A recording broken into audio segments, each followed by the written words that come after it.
Hello, Onyx. Hello, everyone. Whoa, am I? Hello. That was weird. But hello, this is... Could be that size. Sweet! Alright. Good morning, evening, afternoon. I just woke up from a nap. I am so sleepy today. You're gonna be lurking. Appreciate the lurk.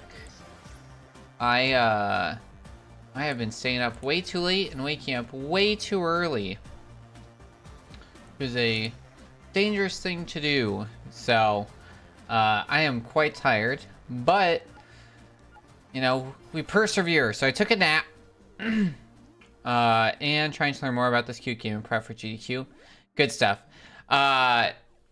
So I took like a 45-minute nap. I set the alarm. It was like big struggle bus to get through and wake up and get off the couch. But I did it. Which is good. Let's see, Onyx, we are doing level 21, up and down. Okay, so this is level 21. This is up and down. Celia, hello, beautiful. Nice, good. This is one of the levels so that, so this is kind of, I'll show you like what the intended. So this is the intended method, right? And then you're supposed to like sit here and wait, and then you fall. But the strategy that got discovered and is pretty tricky is that we can actually get it what's known as first cycle. And so there's actually a faster way than what I do, because I re-jump there. But Eric just got, he's the world record holder now. He just got a new one. So things to highlight on this level, right? Honestly, is like just talking about cycles, right? Because the thing that's going to be the quickest while speedrunning games is what we call like cycle skips. And this is why I need to focus on this level, is because I do stuff like that. And so it's pretty tight, the strategy. And so what we have to do is basically do an unintended jump around that guy. And then some other things that if you want to talk about, I mean, it's 9 seconds, is these guys right here. I don't know how they work. As far as I know, they are not consistent in how they give you height. Maybe this level it is, but you have to be able to adapt quickly on these blowers. I don't know what you call them. They have a name, I'm sure.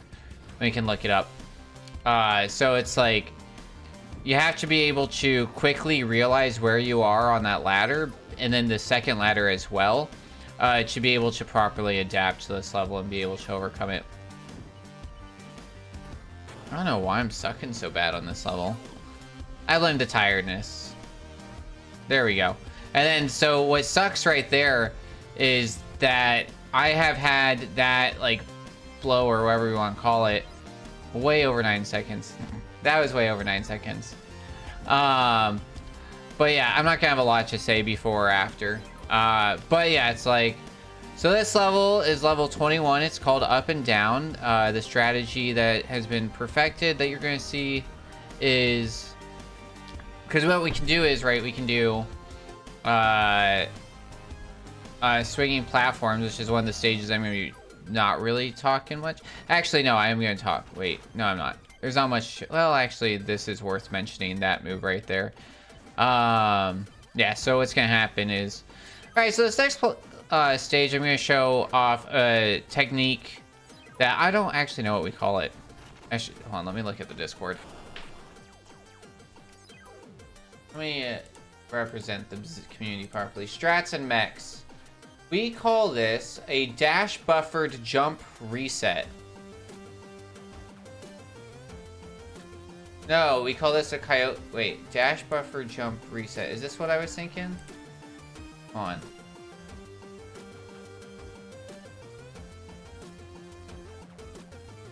Or is this a coyote jump? I think this is a coyote jump.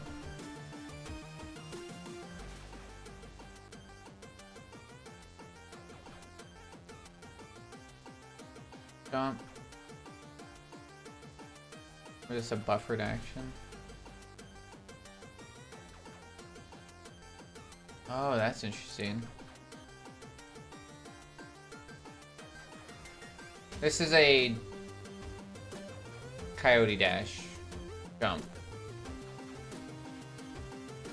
I think. Yeah, so this level will be like... Alright, so this level I'm going to be showing off a coyote dash jump. So this game allows you, like many other games, after you leave a platform, that you have a brief period in which you still have your jump buffered, being able to get it. So you saw that I jumped over there and then was able to dash. Onyx is going to talk about this level while I lock in real quick. And then, so this level is level 21. And the most important thing about this level is being able to skip the cycle. The hard part that we're going to see happen is that these guys... So let's do a 9-second run. I mean, honestly, you can talk about it afterwards, too. Because after this... Nice.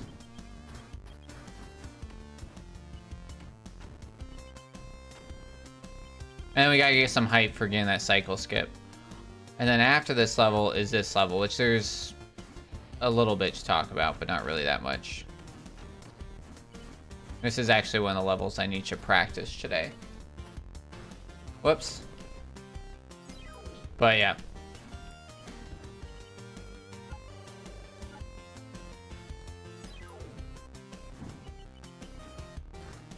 It's over 9 seconds. It's over 9,000. Yeah. Good. Oh shit. Bonked hard. I panicked. Do you see me like triple dash into that?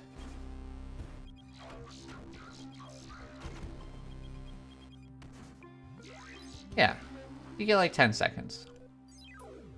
Really, you get like 15.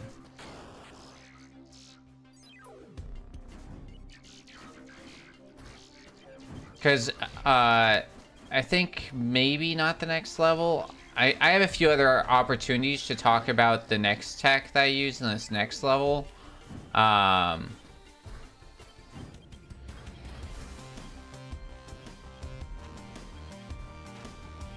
Because the thing with this next level, there's a new world record on this, because the guy did something real crazy. Let's see if I can do it. I also didn't need to talk. Yeah, it's more about me being able to lock in, because you watch me die like 95 times. That's because I'm dumb and talking, right? Ready? Here's me not talking. Even better. Hold on. Maybe I just suck. I was really expecting me just to like knock it out first try. See, that's the RNG I'm talking about. Look, see how that shit launched me? I wasn't ready for it. Like, you saw it just shot me to the roof? It's wild.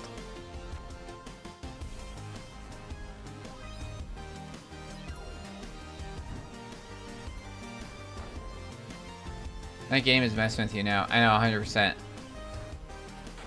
I got this high jump. Alright. How do you do that?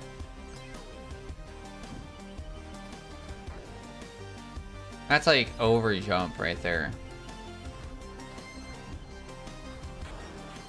That's kind of what I need actually, is that for what world record is, was that strategy right there. Because I do this, which is a re-grab of the ladder, and what world record has right now is just skipping the ladder re-grab. And so it ends up saving some extra time, but you gotta be really quick on it. And I don't think it's marathon safe yet for me. But, you know, we can practice it a few times. If I get down consistently, we'll go for the skip, which should be exciting. Because my current time on this, I think we saw was like 9:54, right? And the current world record on this level, held by Eric, what is this, level 21? Up and down, is 8 seconds and 810 milliseconds, and mine is 9 seconds and 500 milliseconds. The current world record is about 700 milliseconds quicker than me, and it's doing that skip. That really makes a difference. But yeah, it sucks, like, because I'm off cycle with that. So if I get the good... Right, I'd like to dash there. But yeah, it's like what's killing me is bad RNG. I think it's RNG. I've asked a few people, like, hey, what's this trick? And everybody's like... And then the dev was like, oh, I'll let you know. Because it'd be nice to get confirmation from the dev. To be like, oh, I just have it choose randomly, you know, or something like that. But the dev was like, I don't know. I was like, it's your game. What do you mean you don't know? What do you mean?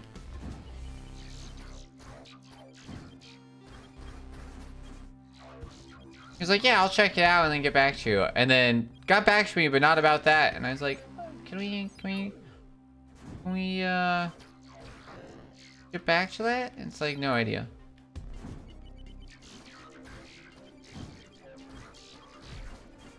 I also did make that list of the 3 levels early on. Right when I had learned this cycle skip, and I was having a hard time with it. I'm doing it, I would say, semi-consistently. I mean, we haven't had a run yet, like a full run that I've done, I think, where I've missed this cycle in like a month, a couple weeks. So that's pretty good. Trash, dude.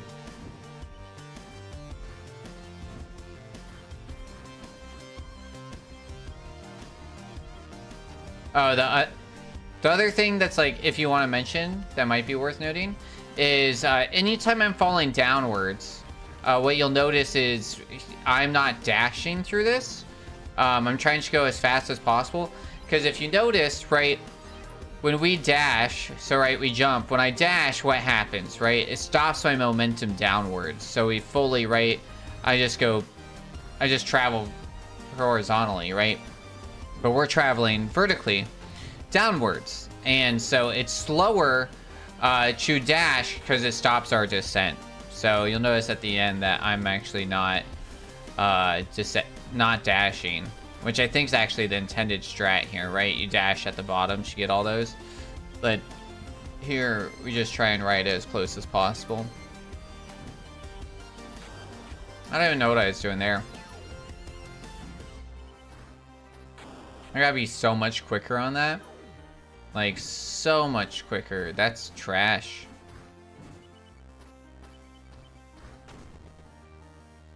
Alright, let's just move on to... So we're gonna try something that I've never done. We're gonna try and get a new PB on this next level. Because right now, the record that's not posted is by Sharp C71K. We'll just call him Sharp. Which is 9 seconds quicker than my current PB. And the only difference between Sharp and mine is that we're doing the same skip. And so this skip, and it's crazy, that's like a 2.5, 3 second skip. I'm trying to do other stuff. Is all based off of a cycle again. And, oh, that was interesting. I've been trying to do that for a couple days as just to see if it was viable and quicker. That was really bad. I'm just doing dumb stuff right now. I think my muscles are still waking up. That's what we're gonna blame. We're gonna blame the nap. And that's freezing, dude. It went from like... So here's the problem, right? So the intended strat for this level, and this is a level I don't need locking in on, so is to go like this and go around. The like fastest time, or the expected time, right? So here's like what we can kind of look at, like what KO thinks a fast time is on this level, right? And so, wow, okay, hold on. That's new PB. Nice, 10:59, new PB for me. That's actually... What level is this? That's a new world record for this in on speedrun.com. It's not the fastest I've seen, but it's a new world record. It's a posted verified new world record. So that's cool. So, you know, we're moving up. Oh, open that up. Nice. Yeah. So what's the difference, right? So, and it's literally this jump right here. Wow. Hold on. New world record. Is that jump, honestly, is the only difference. So what I normally was doing was not landing on that platform first try and then not getting that jump. So it's like here, this is what normally would happen. I'd have to do that jump twice because I'd have to wait for the platform, and then we were getting about 12 seconds. So what we've just done is shave 2 seconds off. So we're gonna do that a few more times. Here's what I'm gonna do, actually. We're gonna do the coin method, okay? So, let's go, I don't know.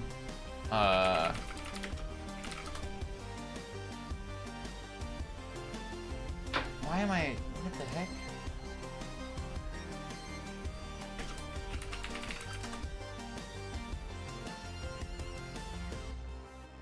Actually, a transparent image, nice, okay. So here's what we're gonna do. Oh. Does this let me upload these? I don't know. We'll find out.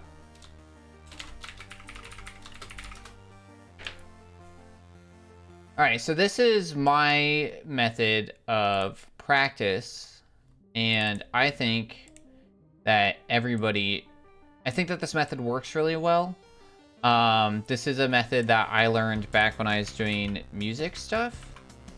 So what we're gonna have here is we're going to have 5 coins, right? You can do this like if you want like a bit of a reward system. You can do this with like chocolate or something, right? And once you get all 5, you're good to go. So what we're gonna do is every good attempt, I'm gonna move one of those Pikachu coins from the top left to the right. Every bad attempt, I will move any of the coins that are on the right to the left, and the goal is not to get 5 in a row, right? 5 in a row is really difficult and really hard, and probably is going to take you a lot longer. But the goal is to get enough consistency where even if you make a small mistake, you know, you're gonna be okay. So it helps build out consistency without burning you out too hard. So we're gonna do those 5 coins, aim for these, and any run where I get it first time, I'll move over, and then once we get 5 over, we'll call it, right? So that was a really good run. That's a new world record, 10-15. So incredible, 10-15. So we move 1 coin from the left to the right, and then we do it again.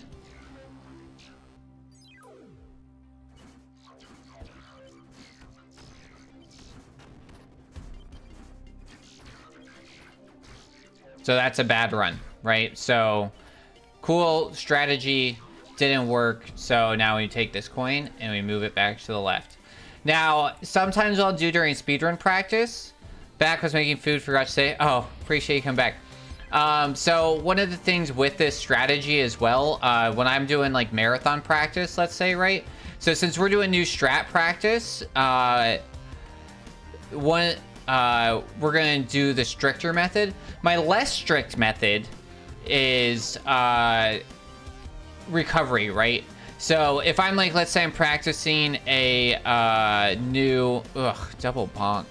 I'm practicing like a new skip, and if I miss the skip, I might die, and so I have a backup or a recovery method, right? And then what I'll do is if I hit the recovery, I won't move it from the right to the left. I'll just leave it. So it kind of like is like, okay, you didn't do the most right thing, but you did something that was acceptable.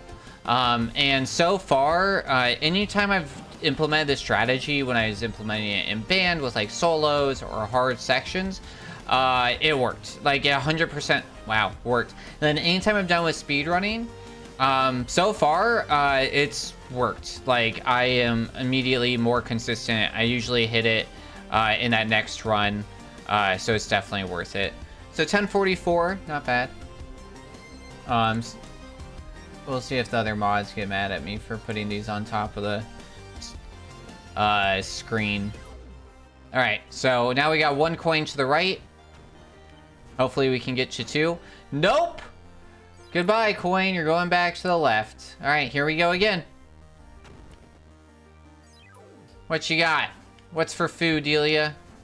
I just had more popcorn. I didn't do my normal tahini and parmesan. I did some garlic powder, salt, pepper, because I was kind of, I don't know, I was craving garlic. Ah, damn. Ravioli with vodka sauce. That sounds delicious. You do love a good vodka sauce. I don't have vodka sauce often. I'm such a pesto fan.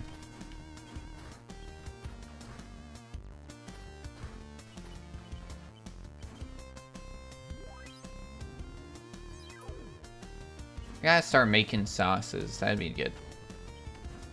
But you know, my vodka sauce, yeah, can also be mid. Hey, mid is better than bad. You know. Kinda want chicken parm. Alright, there we go. Nice. Alright, moving this from left to right. I love, like, chicken parm's always a safe option, but chicken parm feels like the butter chicken of Italian food. I waited too long on this jump for some reason, and this is what used to happen. They used to make me really mad. Where it's like, I either get in 2 or I get in like 4. So, we're moving Pikachu. Can I just do this? Nice. Alright, moving Pikachu back.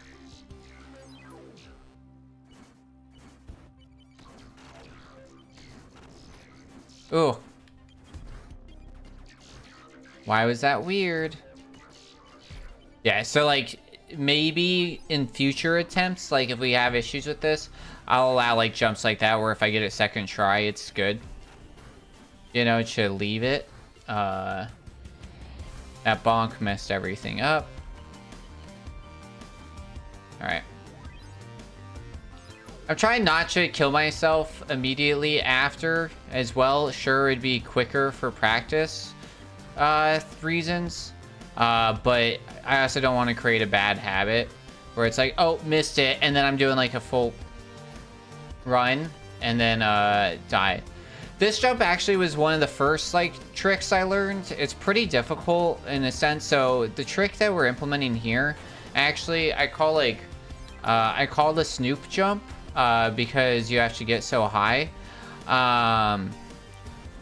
Nobody else, I think, has an actual term for this right now, so that's my running joke with it.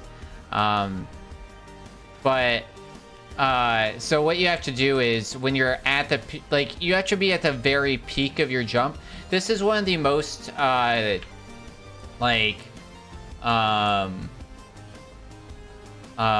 what's the word, like lenient, I would say, areas where we got the coin over for a second and then die doing dumber stuff, like not even the normal stuff. That was a weird hangout. So what ends up happening is that there are sections throughout this in which you are usually just out of reach to certain platforms. I'm gonna snooze this one actually. We are out of reach on certain platforms, and so being out of reach, what you're able to do, like, you're just out of reach.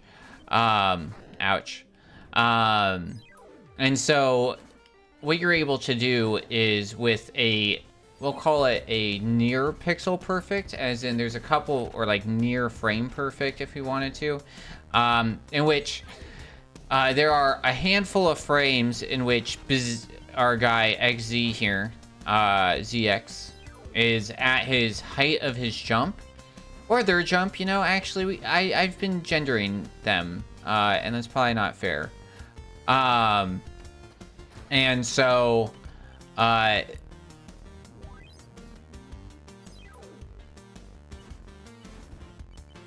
little non-binary baby. Oh, come on. I thought that was good. Why was it bad? I don't know. So those few frames in which you're at the top of your jump is when you want to do a second jump. Because here's the thing with our double jump ability. I can literally like double jump immediately, or I can wait till I'm like way up here, and so we can see right near this top, we kind of hang out. And so as long as I ensure that I am jumping before we start our descent, I'm able, but before, right, what we don't want to do is waste our boosters while we're still on the way up like that.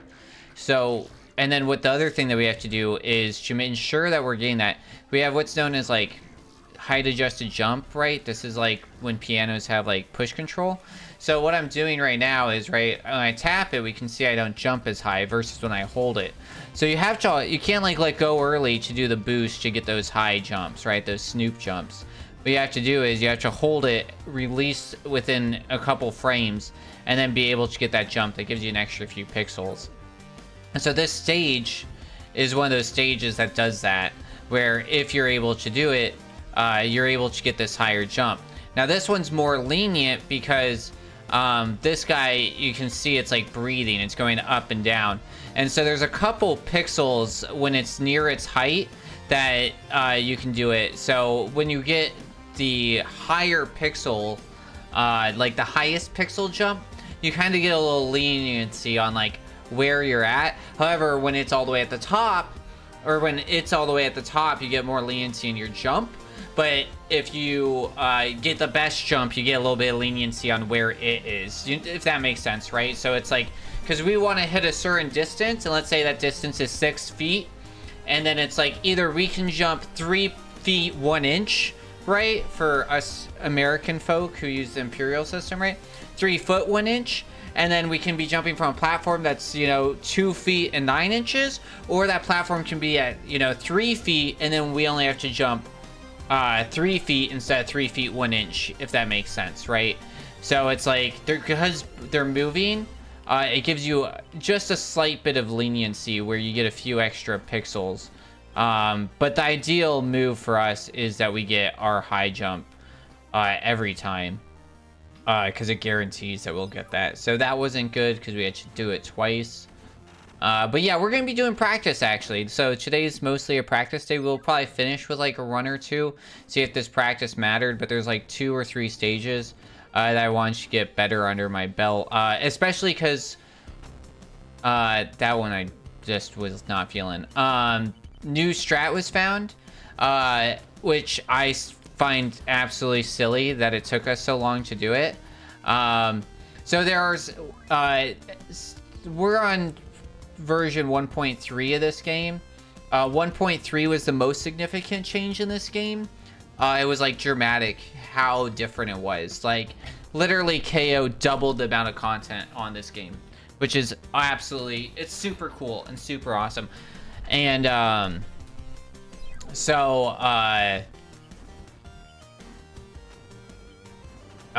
of the other things that like the big thing that KO did to do that, I think that was on me actually. Like that was a bad snoop jump. So we put the coin back. So one of the things that KO did was he created like secret areas in already existing levels to unlock other stuff. And so in certain levels, there are like shortcuts that are hidden. And some of them are labeled. And then also there's shortcuts that aren't just like for sorry, my brain's blanking out right now. Just for like the secret area. They're also for shortcuts in the level. And so there was a shortcut that none of us were using that KO added to 1.3 in one level. And the current world record holder level ended up doing it. Now here's the crazy thing. Most of the shortcuts, I would say, while they do make it more challenging because they do introduce new enemies when you use them, this is probably the hardest shortcut to use. It's also maybe the least obvious. In hindsight, I was like, oh yeah, it's pretty obvious that's there. This is... Now it's unfortunate. Oh, it tells us. So yeah, the time that like KO considers quick on this level, or what you could like expect from not doing the shortcut, is wow, not from doing this jump, is around a 16, right? So by doing this and us getting a 10-15 means that we are shaving like 6 to 7 seconds off this level, which is a huge time save. That was actually interesting. I wonder if that's better. The hard part right now is that consistently I can get my 12 seconds, but I really do think that we can get this to a sub 10, which is the goal. I don't know if I want to hang out there more, if there's like weirdness with it. Wow, that really sucked that I died like that. That's the worst place to die in this level.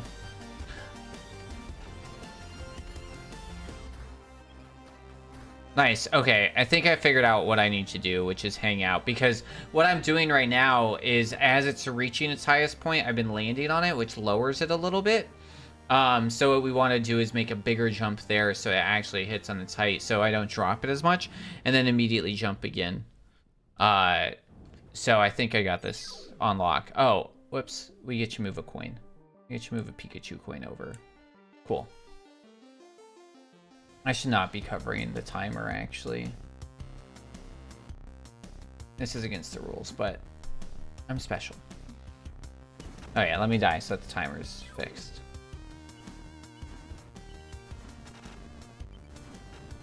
One of the things that really... oh man. One of the, like... There's a few things that, like, irritate me when people, like, talk about, like, laws. And one of them... is you ever been told that like it's illegal to deface money?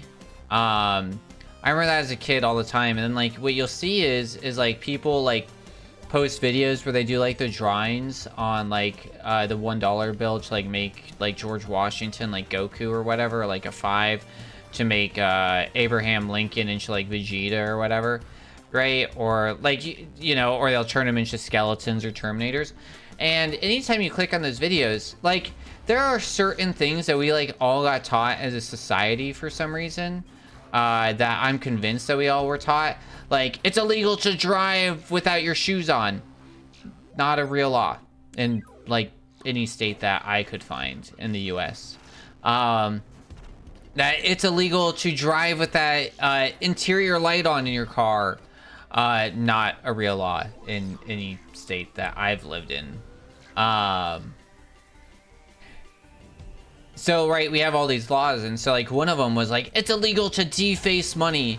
And if you actually, like, look into the law that's referencing, holy shit, guys, you got 2 in a row. Look at that. Consistency. We're improving. Let's move this coin over.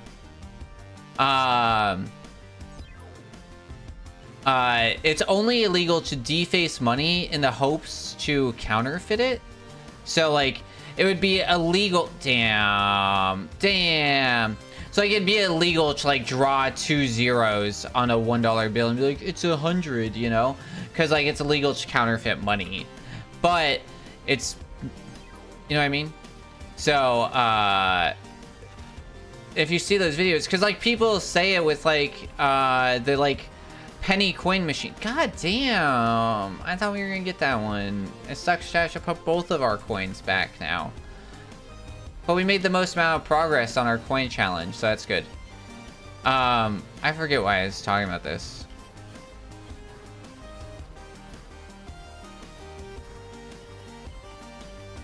There's some point I want you to bring up. I don't know. But if you ever see those comments where it's like, you're doing illegal. You're not. They're not doing an illegal, dude. They're literally not. Now, if there was an episode of Scooby-Doo, I think it's a Batman episode. I think it's got, what's his name? Adam West Batman in it, animated. And they're stopping a criminal organization from making counterfeit like money. And the funniest thing that happens in it is like, but if you look closer, Abraham Lincoln's wearing a turtleneck sweater.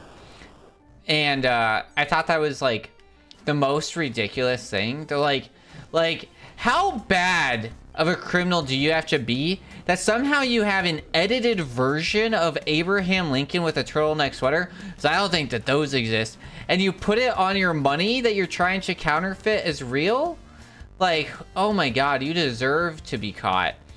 There's another movie, too, that has counterfeit money, where they're, like, looking at it, and it might be, like, NCIS or something. And they're like, if you look closer, and they, like, zoom in, And it's like, oh my god, it says Untied States of America instead of United. It's like, I guess our money law, like whatever, was our dude was dyslexic. Ha ha ha is like the joke. And it's like, I guess, but like, come on, man, you're not gonna spell check before, like, because I think the crime was that they actually had stolen like they broke into like a US Mint and they stole a money making machine, and then they didn't have the design or anything, they just had like the money making machine, and so they were like completely real dollar bills, but they were only able to tell that they were fakes because they said Untied instead of saying United. Oh, that's not gonna do what I want. Okay. It sucks that it's like, if I really mess this up, that this like 3-second time save goes to a 5-second time loss. Oh man, we lost both of our coins again. Sad. But we've now gone 2 coins twice, which feels good. Oh, I thought that was it. That one's it. It's not it, but it's a thing. One of the other laws that bugs me that people always talk about is copyright. And I only started caring about this not as a Twitch creator or like a YouTube creator or anything. In college, I had to do a course. I forget what it was for. It might have been a writing course or humanities. Something like that, where we actually like we end up all having to like do a lot of like research into like the Digital Millennium Copyright Act, right? DMCA. Is that right? Digital Copyright Millennium Act? I think it's DMCA, DCMA. You guys know what I'm talking about. And so we hear it a lot on Twitch where people are like, oh my god, I got like a DMCA. Why does that sound weird? Because it sounds like I'm trying to say YMCA. DCMA? Digital Copyright Millennium Act? Is that what it is? Right, which covers like most digital music and art nowadays, right? Is under that. Unfortunate that we lost that, but usually what happens is you get a content ID strike. A DMCA and copyright requires like actual legal action to be hosted, and like, so I get a little like concerned when people think or like say things about like, oh, I have like these strikes or whatever, when really they just have like a content ID, which really isn't the worst thing in the world. But the other thing that always bugs me with like copyright is that people will say that like, oh, it's not illegal to use unless you're trying to make money off of it, which I actually, if you like look at any like copyright law or like how any of it's ever written, it's just like the use is illegal, period. It doesn't say like, oh, it's legal to do as long as you're not making money off of it. And then like the hard part of it too is like but like, here's the other thing that I'll get into in a sec. The other thing too is like, if you're using it as like any part of your business, right, how can you prove that like that brand recognition, right? Like there's a guy in San Diego who runs a pest control company, right? And he's got vans all over the place that have Jerry, I believe it's Jerry on them, from Tom and Jerry. You know what I mean? And it's like, that might be fair use now, honestly, at this point, because it's so old. But like, let's say it's copyrighted, right? Like he's making, like, he's not selling anything Tom and Jerry related. He's not like selling, but now he's got it on his business, right? So now it's like, but guess what? Just the use of it itself is what's illegal. So it's already a problem. But the thing is like, why is a company going to pursue you if like, right, like you can look at like the letter of the law, or like, or you can look at like the intention of the law, right? And there's always like discussion of this, and it's like, it's really about, there's a lot of reasons, right? And then you can also look at a company, right? And figure out like maybe why do they have this copyright, because maybe they don't want to be associated with you, right? Is part of it. So it's not even about you making money, right? You could be doing something for free but doesn't align with like their brand, you know, and they don't want that. So right, they're gonna sue you, right?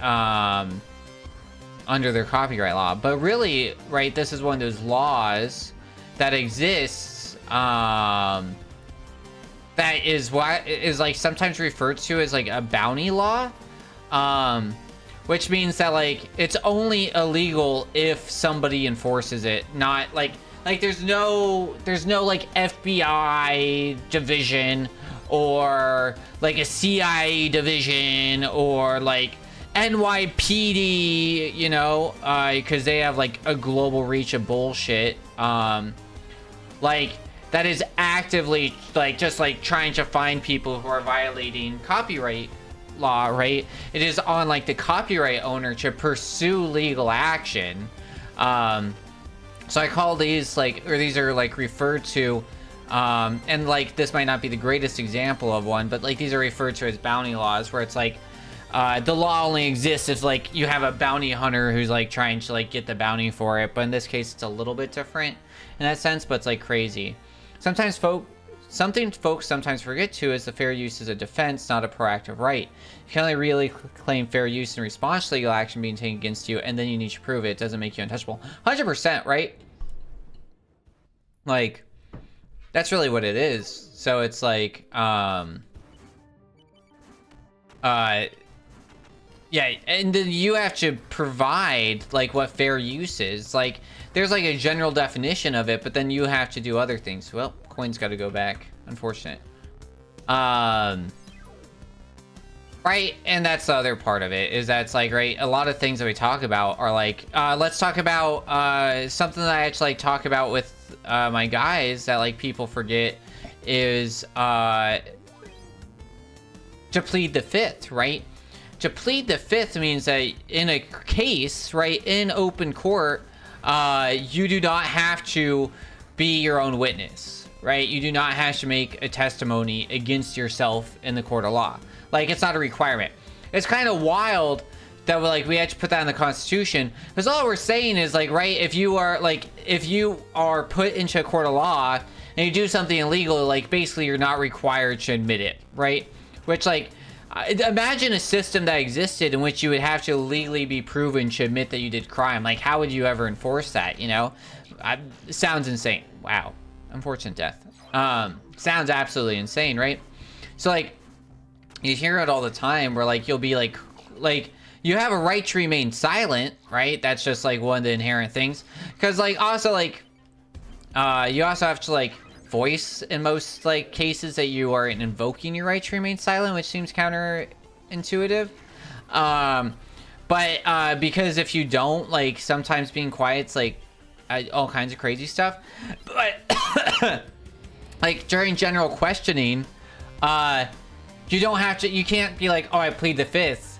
You just gotta be like, I refuse to answer, right? Like, you can't plead the fifth except in court of law, you know, if that makes sense. And like one of the other things that's like weird with working with the government is, that's like hard working with the government, for the government, is there are things that I have in my job that the government provides me that are actually considered a privilege, and then, god damn, and then to get that privilege, I would have to like admit to like, you know, crimes, right? So it's like, or like I would have to ensure that like, right, I don't have any crimes, and if I did have crimes, I admit to them, right? And people are like, that's against the law, and it's like, no, because you're not in a court of law. We're not asking you to testify against yourself. We're not charging you for crimes that you did. However, we are saying that if you don't do this, you don't have this privilege, right? Like, the thing that you are given or granted is not a right that you are given. So we're not denying you rights by saying that you can't do this. But your life might be harder, or you might not be able to perform or do something without this privilege, you know? And that's always like a hard thing too. I think like law is just so murky. I mean, it's why we have an entire legality. It's why every congressman and senator is primarily, you know, a lawyer and not, you know, an expert in something, because they have to, if they're making laws, it's not about whether or not they're an expert in the thing that they're making laws about. It's whether or not they understand how to make laws, right? Like, that's the problem, is that we've made this thing so fucking convoluted, and that we keep it convoluted, that instead of like having like law writers, right? Like, let's say Congress was just like out there and they're like, hey, should we do this thing? And then what you should have in there is like a lawyer, you know, like a congressional lawyer, I guess, right? Who then is like, hey, we legally can't do that, or legally we can do that, or all right, cool, I got it, I will draft up the law, and then you guys can review it, and then you can vote on finalizing it, right?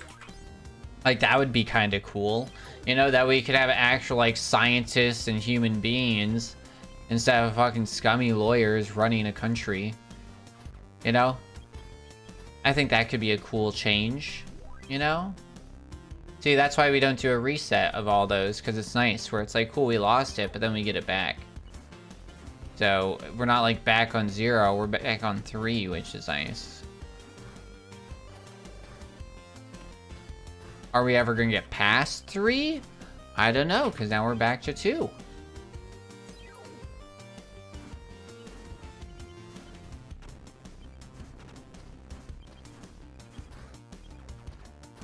Oh!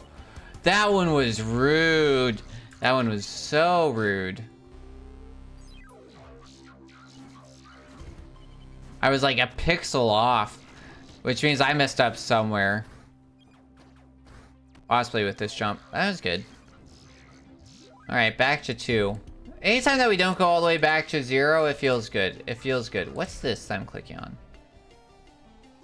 Oh yeah, let's lock. There's no reason that none of that why is none of that locked? All that should be locked. That can be locked. That shouldn't be. That should be locked. But let's also move this over a little bit. If this exceeds that, that's fine. Okay, cool. I just like clicking around. I used to collect flat pennies that you like get at the places. I had like a passport, but like I filled up that passport and I was like, well, goal accomplished, and then just like gave up on doing it. It's also like, it's one of those things that I'm like, oh, this would be cool, you know, to have, of like all these things everywhere. Oh yeah, you should collect those pennies too. Yeah, like they're neat, but then it just became stuff. And like, that's the hard thing. I'm not a stuff person. I was like, oh, do I really want to carry these like pennies around with me? You know, you could get them at zoo. Yeah, exactly. Yeah, I have we had all the ones from like every major site in like Colorado Springs, for example, because that was like a common long weekend trip that we would do. You know, that was up my Jamestown.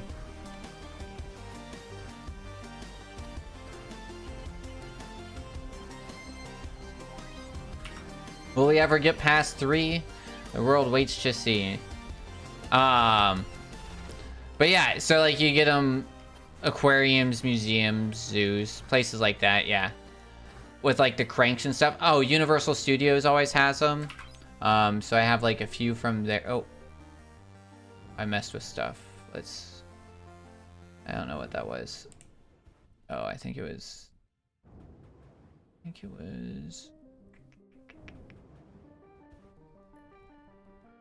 nope, no idea.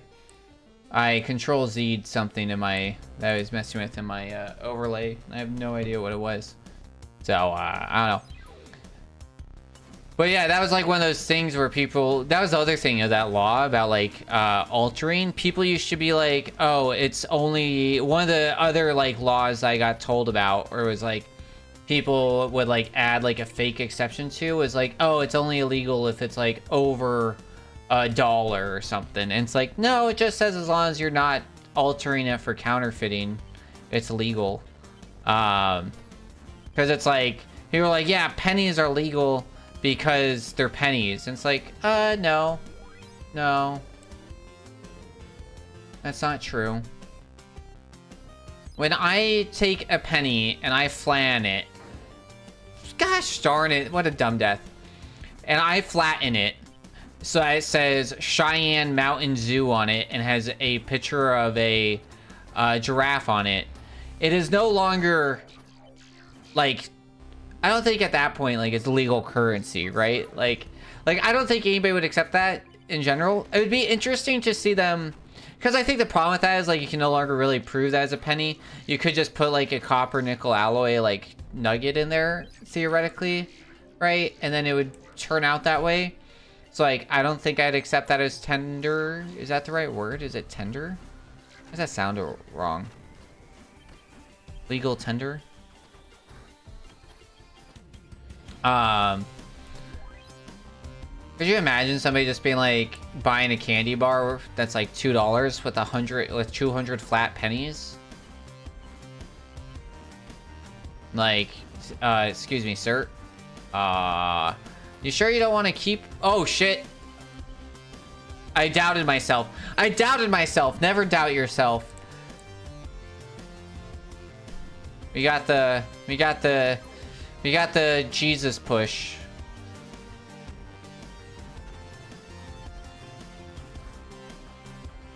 Oh, come on. Will we ever get over 3?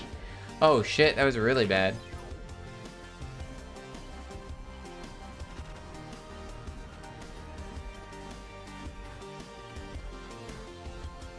All right. Back to 3. Back to 3.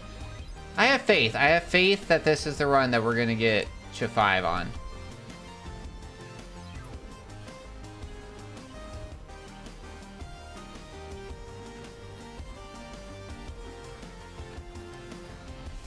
Come on, will we ever get past 3?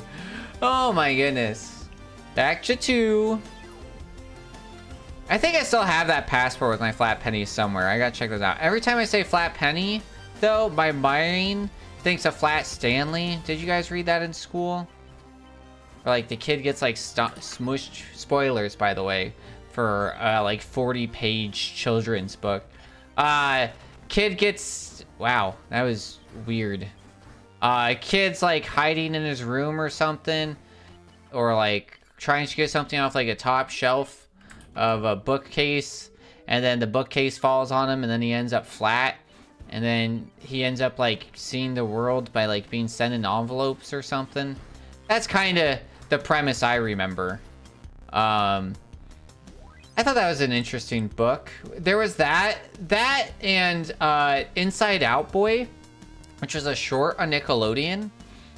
It was about a kid. I think that's what it's called. It's something like that. It's about a kid who swung too hard on a swing set, and ended up flipping over the bar, and it ended up turning him inside out. So like his skeleton, he was like he was an exoskeleton, you know. So it was like he would be dead if he actually turned inside out. But it was like, yeah, his like bones and muscles were on the outside and his skin was on the inside. Wild premise, right? But I was like, why is this like the premise in like the 90s where it's just like tragedy befalls child, now their like form of matter is altered? I always thought it was like a strange thing. Oh my god, will we ever get over 3? Back to 2.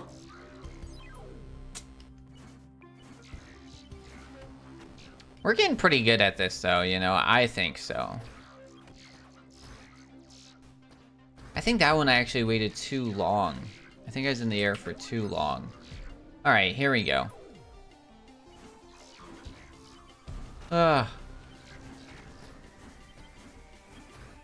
Oh my god, I bonked. Dumb bonk. Back to 0.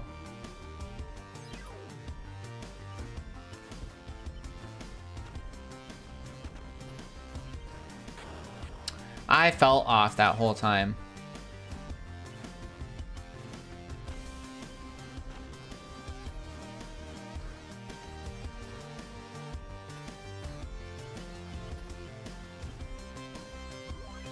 Rough. I'm actually gonna move these guys. We're gonna move them. Honestly, we can move them here, because we're not using our timer. That way it's not on the screen and not technically covering up the game. So then if that PB can count. There you go. Are those in a line? No.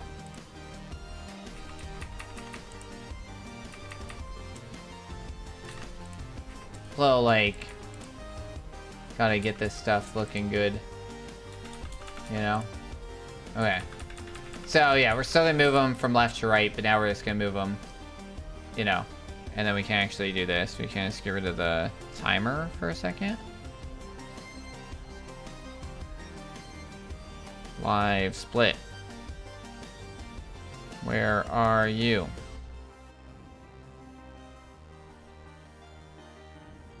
There we go. Nice. And then, yeah, we can just move that, and then we can move this here real quick. There we go.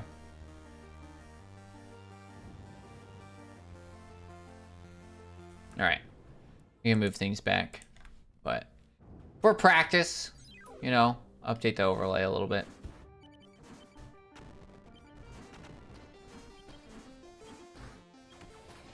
Come on.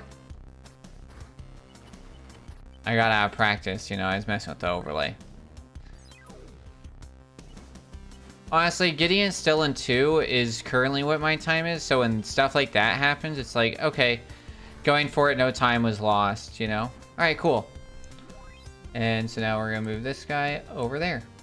Cool. Alright, we got 1.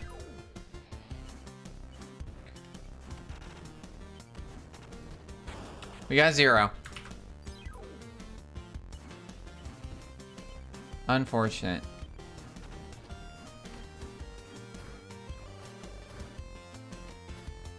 Why?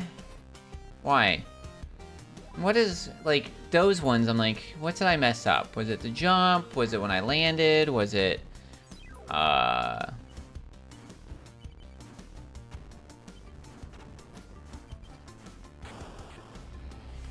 That one was weird.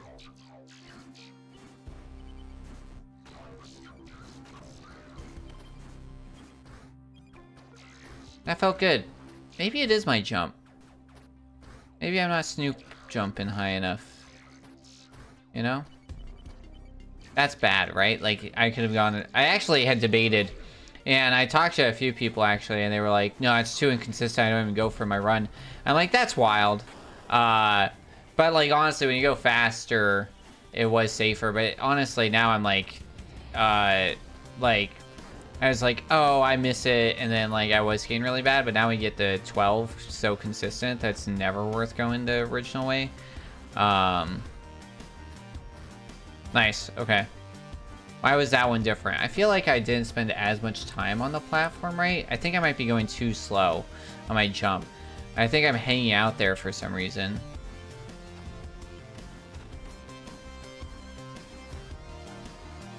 No. Is it where I'm landing? What's the consistency here, right? Like, what is going on that's good? What's going on that's bad? I think it might be where I'm landing, actually. I think I want to land...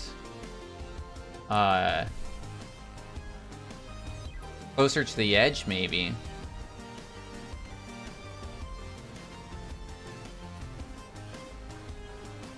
Maybe I want to land closer to the center? So that was an edge jump, which sucked. Maybe we go center? Maybe we do neither. Maybe we just land better. Maybe it's RNG. Maybe it's Maybelline. That was center, and the thing that I was looking for, I thought was causing the issue, did not happen. That did happen, I guess I could say, which is weird. I'm not really sure.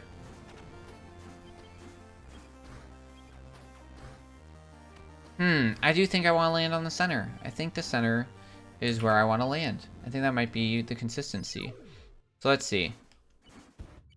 Do you still got any of those flat pennies? Shit.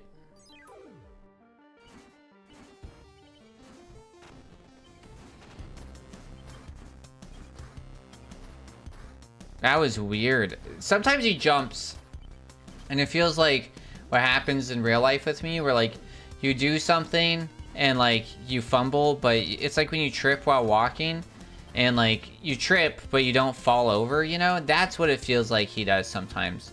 And I'm like, I can feel it in my controller too. It's just like, okay, I gotta like re-push and reactivate stuff. It's like wild how well my brain can translate like, you know, random stuff into a controller. But then when it comes to like, right, it's like, oh, you must have such good hand-eye coordination, right? That's what like they always feel like they're judging with like, right, video games and like us. Is like, okay, your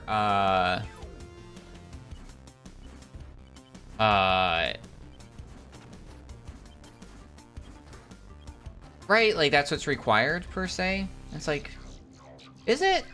Because I think like a lot of people do like hand-eye coordination, like how well do you catch a ball? And I don't catch a ball that great, to be honest with you. Because I guess I don't really know where my hand is. I have good finger-eye coordination, you know, not hand-eye coordination, you know? I can't catch at all. You can catch these hands. Pow pow!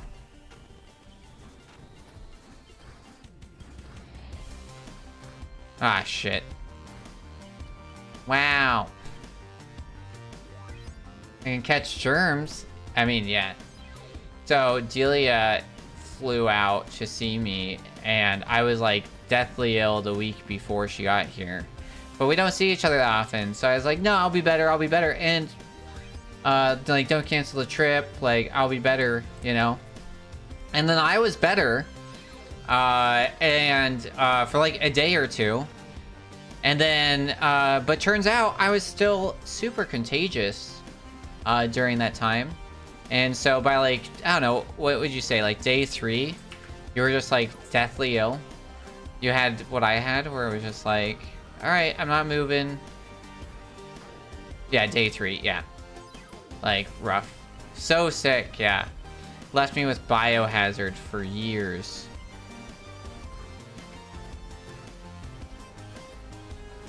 It still was a good trip. I forgot to move my coin over. I told you. Yeah, no, I know you did. You were like, I'm sorry for leaving you with nuclear waste that could create a mutant villain, but please take care of it. And I did, and you left it like clean, you know? Yeah. No, it was good. You know, the airlines couldn't have messed up at a... I know, it wasn't that bad. The airlines could not have messed up at a better time, you know?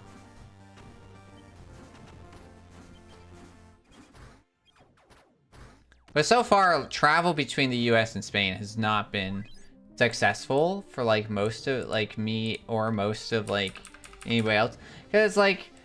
And, it, like... Or you... Because it's, like... I mean, there's the whole Toronto thing. Ontario, Toronto. It was Toronto, right? We hit 4! We finally beat 3. Can we hit 5 and move on?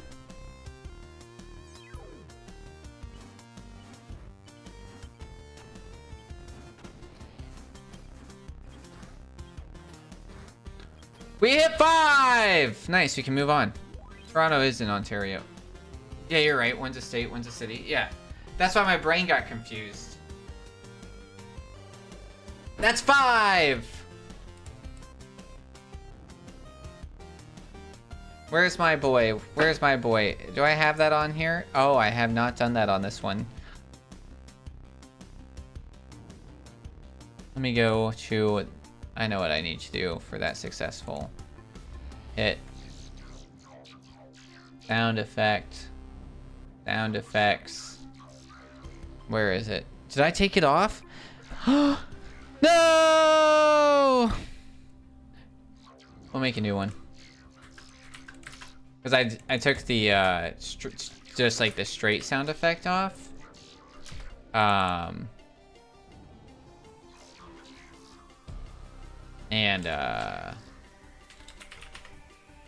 let's see. Come on, that wasn't loud enough. Hold on, hold on, hold on.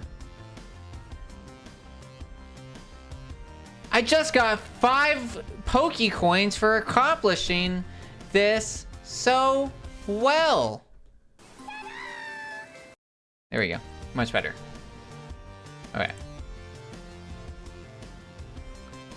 Yeah. So, like, because I think during the...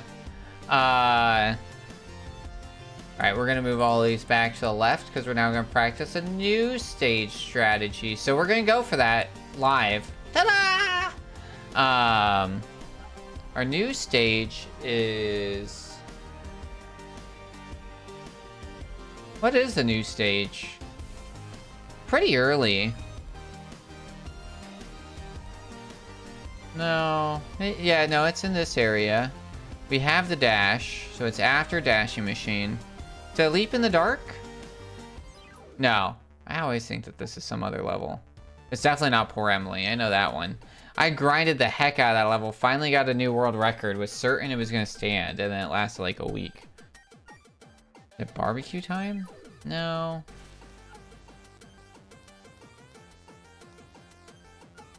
Keep dashing? Oh, it's keep dashing. Okay.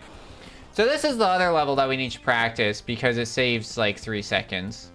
So, normally, here's my normal strat. Oh, shit. Alright, so here's my normal strat, right? And I was pretty happy with it. We do that, we get kind of stuck there.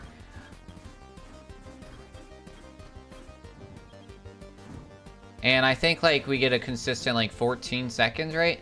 Yeah, so 14 seconds is our consistency, right? And that's our strat, and 14's pretty good, right?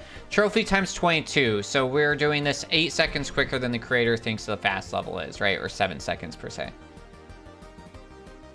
That's pretty good. Oh, yeah. But there was, like, flying to Virginia. Flight from New York to Virginia got canceled. Then there was... And then the rest of that trip was fine, I think. Minus the Uber getting canceled. They're never showing up. But that's not a flight thing. That was just a weird thing. And then there was you flying out where your flights... Your connection flight back to the US got canceled. And then there was me flying back for the weddings. And then there was the whole Toronto craziness.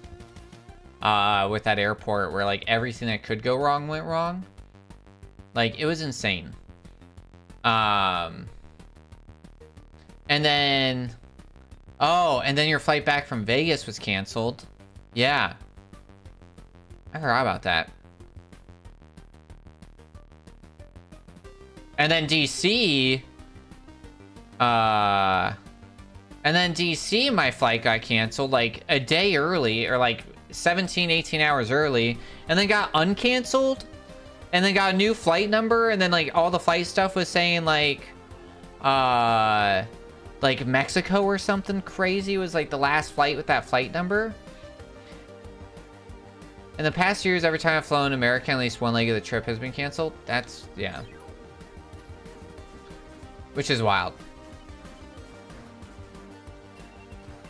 Yeah, so this is the newness, and I haven't been able to get it yet. And so this is the shortcut that we weren't tracking or thinking about. And it is hard. So another level that has like this kind of like shortcut thing in it, right, is I think this one? No. Is this one? Yeah. So this one has a shortcut, right, where, like, you notice, like, hey, there's this gray break, and then you can go through, and then when you do that shortcut, these other guys come out, right? And so it's like, oh, man. Oh, yeah, I actually saw this in the trailer of the game. I wonder if it's quicker. I wonder what world record is. Hold on. Let's go for this a few times. This is not speedrun viable for the full run because we don't have our dash ability in it. Yeah, so it's just been bad luck. But it's like we had... Oh, okay. Whoops.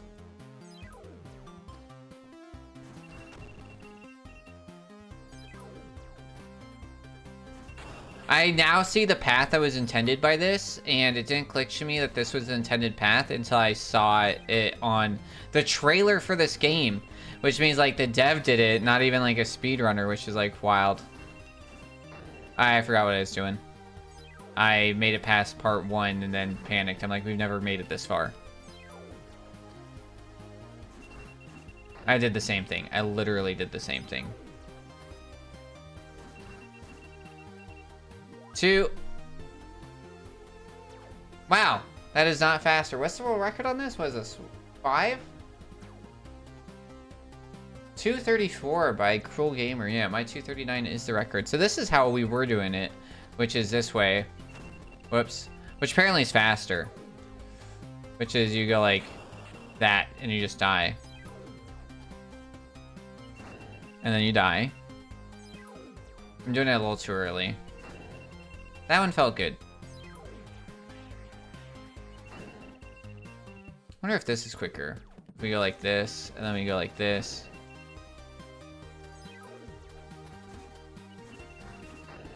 Oh, that was interesting. I think I might be on something here. Hold on.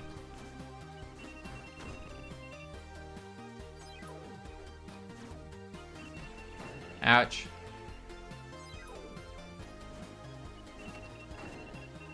Boots, hello! Welcome on in. Greetings and salutations.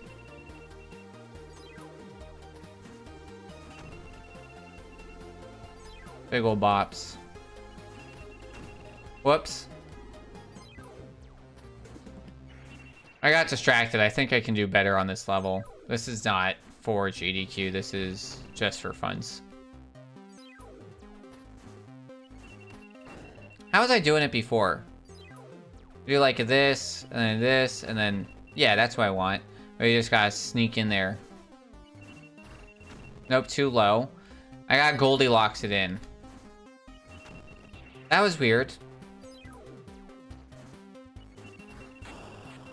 See, too high. Gotta Goldilocks it in. Somewhere in between that low and high. That one I got caught in the corner, so it like offset me. Same thing happened.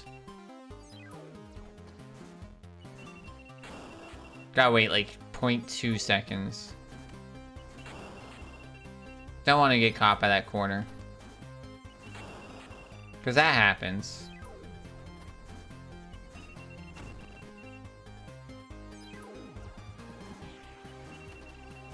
Oh, that was so close. That was so close. That was interesting. Oh, and that's not good.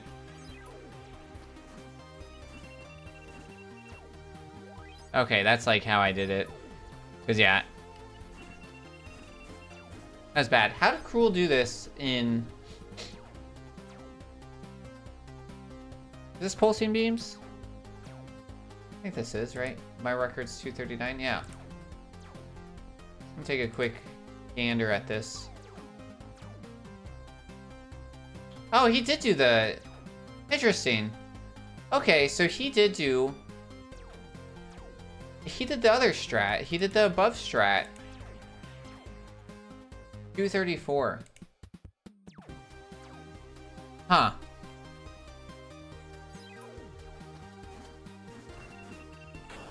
So he did that.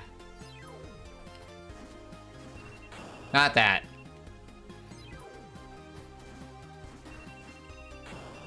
Interesting.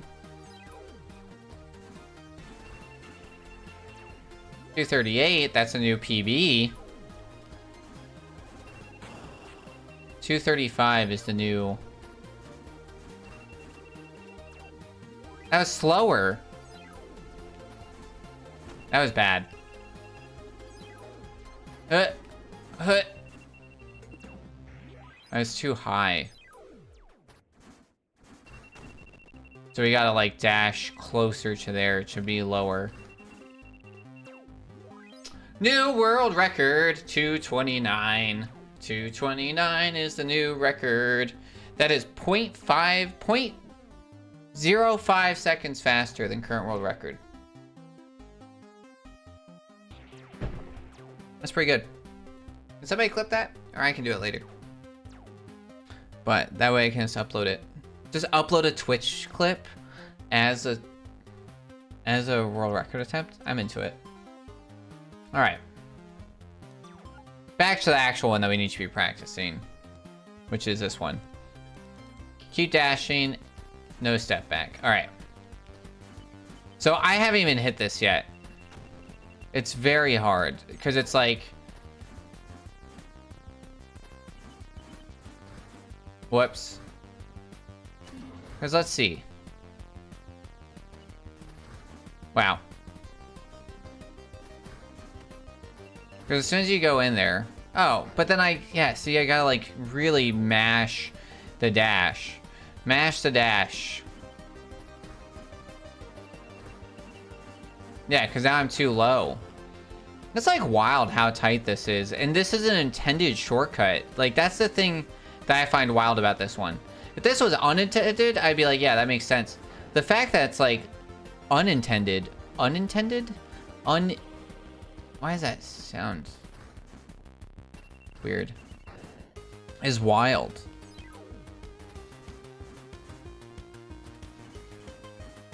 Oops. Forgot to jump. So we'll go for this a few times. It's a 3-second save. Yeah, I need like another jump. Maybe I just do a 1 jump. And then I save the other one. No. I have to... What is this level? 20... Keep dashing, no step back. Eric's 33. Let me rewatch this real quick.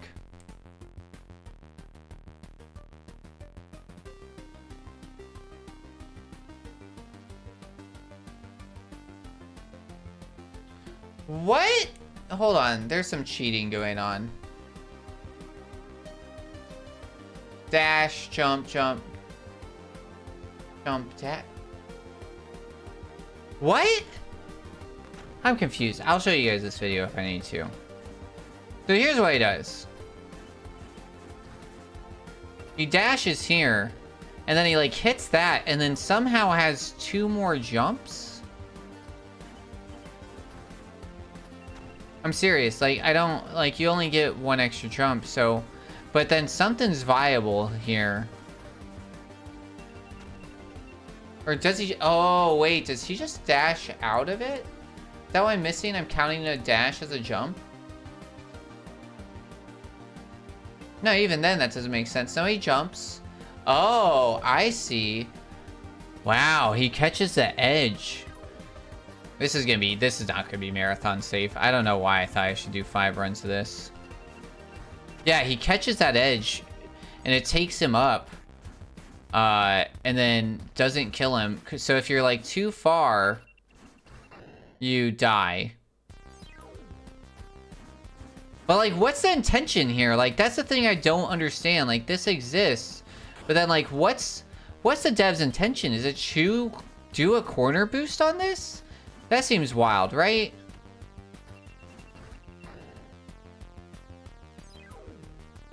Because, yeah, so if you look... So this is what I'm trying to do. So where's my finger? So if we look... Let's flip this around.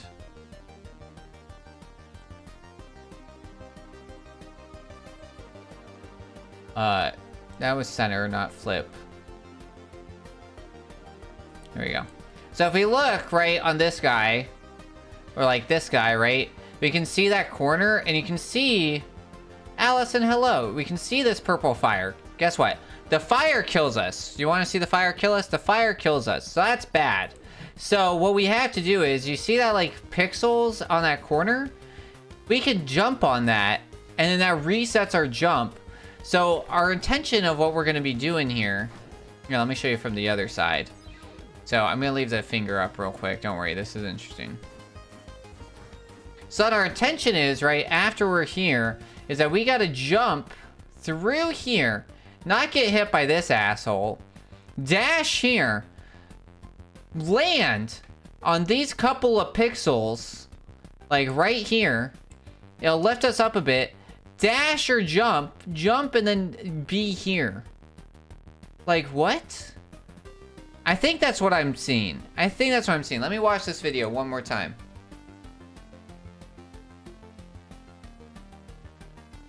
Dash, dash.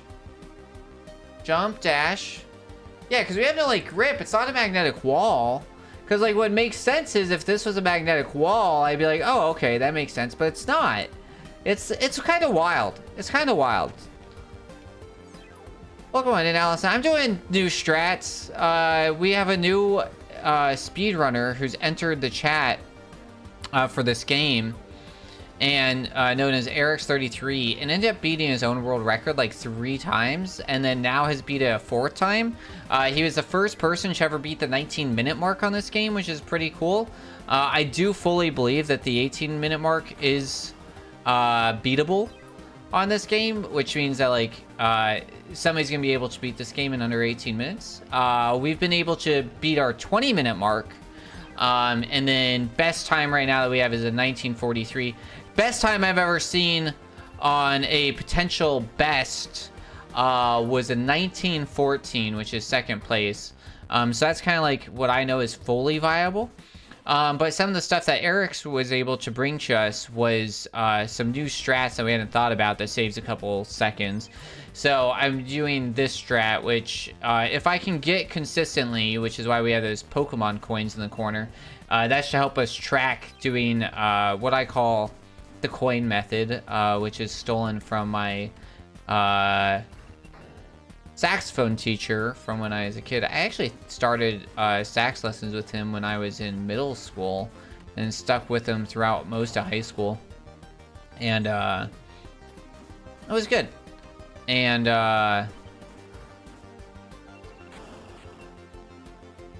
end up like doing private stuff, and then end up being hired as like another high school's band teacher, which is like really cool for him. But he taught me this method, which is you take like 5 of something. I always did coins. And you put them on like one side of a table, or on this sense, like on one side of the screen. And then every time you do it correctly, you move it to the right side. But every time you do it wrong, you move it to the left. And the goal is that once you have like 5 on the other side. And like you can do it with like, he always like reference like Hershey Kisses. And it's like, right, it's your goal is to get all 5 Hershey Kisses, then you can eat them afterwards. And so the goal for this level, or before we introduce any level and call it like marathon safe, is that we're able to do that, right? That we get the 5 coins to the other side, and then we'll introduce into a full run. So we're doing some strats and some finding, and yeah, it's been interesting. We just finished doing a 5 method on another section that's going to probably save us about 2 seconds, which means like, right, if 1914 is the best I'm seeing. If you look at the bottom, it's saying that like if I perform at my absolute best of like a live, oh actually I don't have live split anymore. My best possible time right now is a 16:53. I question that capability. I think my timer might have been messed up when it was doing some of those recordings, which is kind of crazy. But because that's saying like if I did the absolute best I've done in every level ever, I would beat this in 16:53, which is like almost 2 minutes quicker than their current world record. And I find that kind of wild. I do think, but like I said, I do think like a sub 18 is capable, so like a 17 something. Like I fully believe in that, and I think like if I tried hard enough, I could probably do it for sure. But how is life? How are things? Thanks for stopping by. Well, I haven't even done this strategy once yet. Maybe we can do...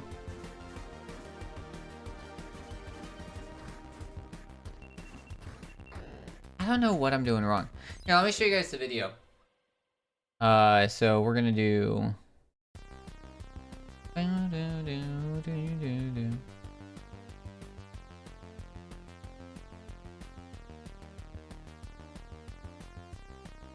Alright, yeah, so here's the level, right?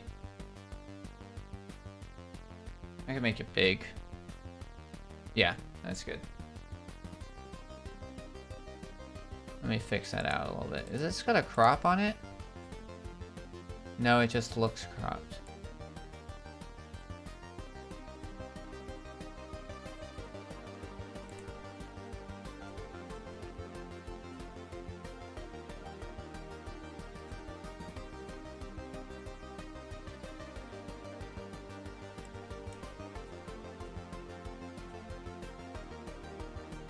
I don't know why it's only showing that much of it. Very strange. Like, I don't have a filter, like a crop filter. Maybe I should add a crop filter on. Then turn it off. How weird. How very, very strange. Oh, wait. Never mind, I figured it out. I was being dumb. That's how I have my thing set up. There we go. This is about all that we need anyways, which is just the game. Okay. So this is Eric's 33. This is the current world record holder, and then this is the current world record on this stage. So, right, dash, dash, dash. I don't do that. Then, like, see that? That's what I'm talking about. That's wild. Because, right, we only have a double jump ability. So, like, let's count these jumps real quick, right? Like, so there's jump 1. 100%. That is a full jump. That's no jump buffer. That's nothing else like that. That is 100% just a jump, right? So that's jump 1. And like I said, right, we, this is bugging me. We only have 2 jumps. So there's jump 1, right? And then there's, like, jump 2, right? And this is what I'm saying, like, that's 100% jump 2. Okay. And then right there, that's jump 3. That's 100% of jump 3.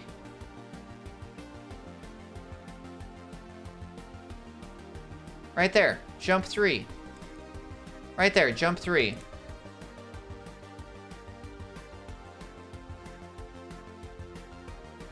So how? How is he doing that third jump? I just don't know. And this was in a... Oh, no. He was like... He stopped to practice this during a run. Because I'm like, his timer's going. So very interesting. Very strange. So also, I do think it might be a different strat, right? So we have a few strats that might be. So it could be dash, buffer, jump, reset. So normally when you dash from platform, you only have the second jump available. To reset the double jump after you jump, you just need to buffer the first jump. Wait.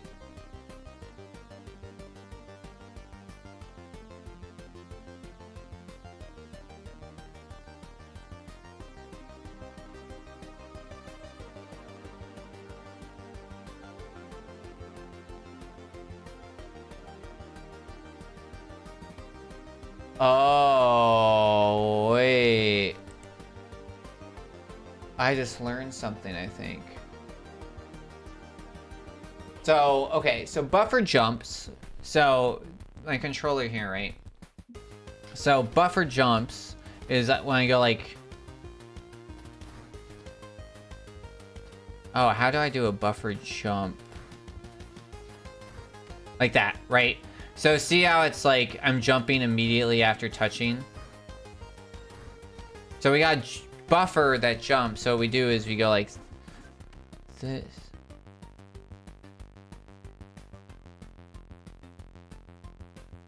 Oh, is that why it does that weird timing?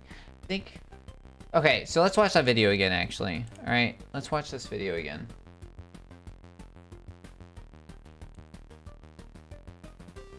Sorry, I'm quiet. Work is busy today. Oh, it's all good. I kind of forgot that, like, time zones and stuff. Appreciate you being here, nevertheless.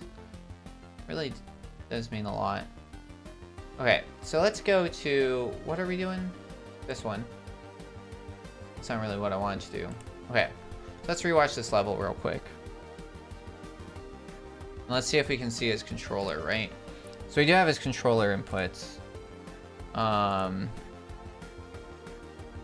Oh, his controller inputs are busted. Or he's got a weird controller that he's using. Okay, up.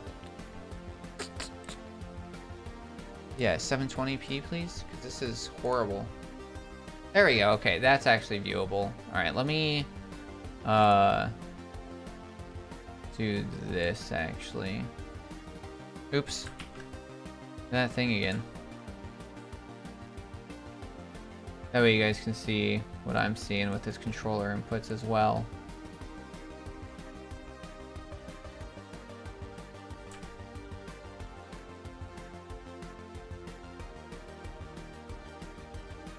Alright, it's a weird size because this game's a weird size. Alright, so... Alright, let's take a look at this. So, dash... There's definitely a jump there. We can see the A get pushed again. So, is this jump... Like, I don't understand how that jump can be buffered, because if we look, right, because I think it was a buffered jump dash, but, like, there's no way that this jump... Wait. No.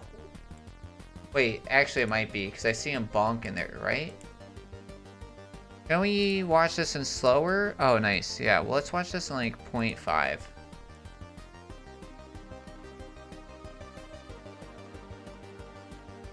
No, there's no way. There's no way that there's a buffer in there. So how is he getting that third jump? That's what I don't understand.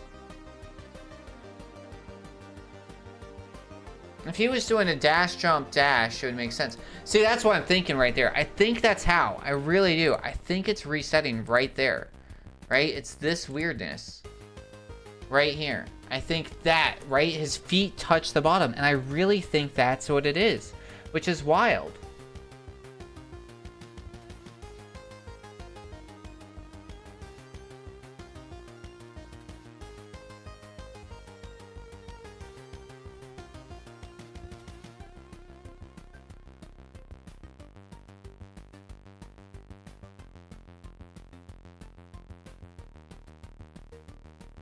So the controller input's fine. It's just, I don't like it. But I also thought it was messed up because of, that. I thought, like, that wasn't the dash button. Because, like, in mine, right, it, like, shows the button highlighting. But in his, it's just, like, the, it's just, like, a little dot for that one. I don't know what he's using. But, I'm using a DualSense website for this one. But usually when I use other controllers, I'll use a Nintendo Spy. Oh man, I should have actually taken that ad break. Do something else. Alright. Welcome back from the break, viewers. Okay. Right, he jumps. He dashes. He hits that. This might just be a world record that's worth. But once again,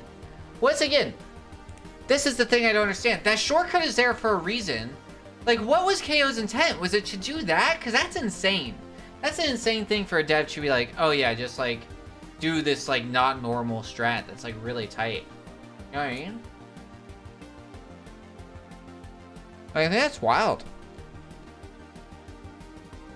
But you know what? We're gonna go for it.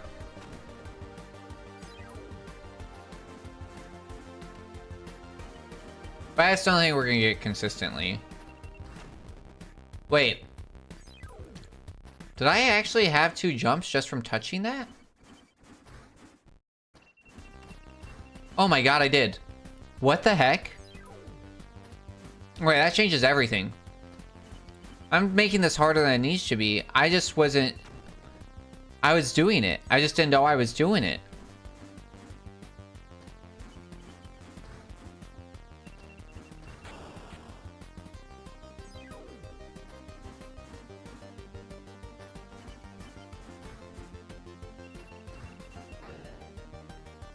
Oh my goodness. Okay. I think we can do this for sure now.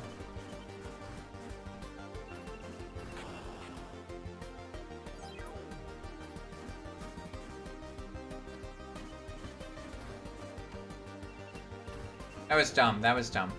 Okay. I'm gonna get more water. I'm gonna make a quick pee break.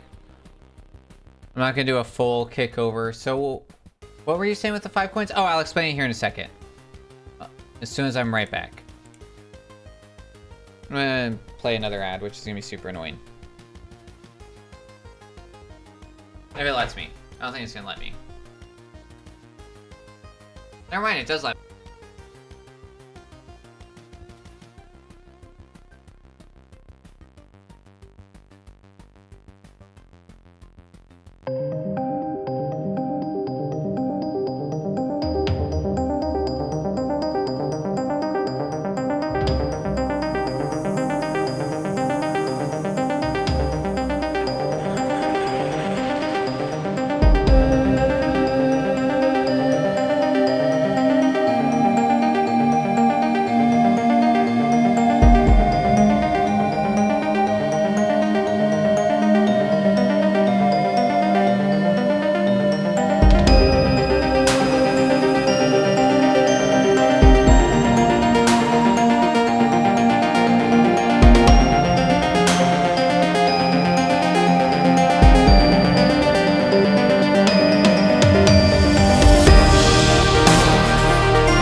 It is so cold in here. Usually, like, I wear shorts and, like, a tank top under here.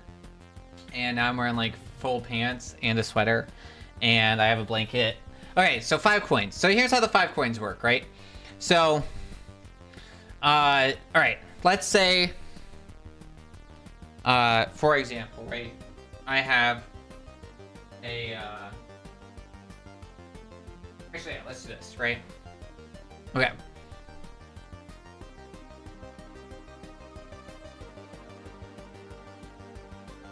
Let me do this real quick.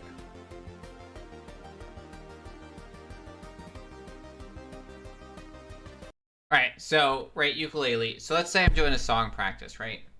And let's say I'm doing, like, Mortal Kombat, right?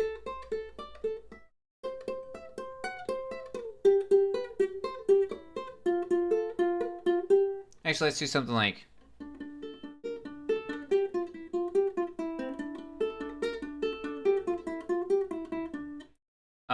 or like, just Smoke on the Water, right?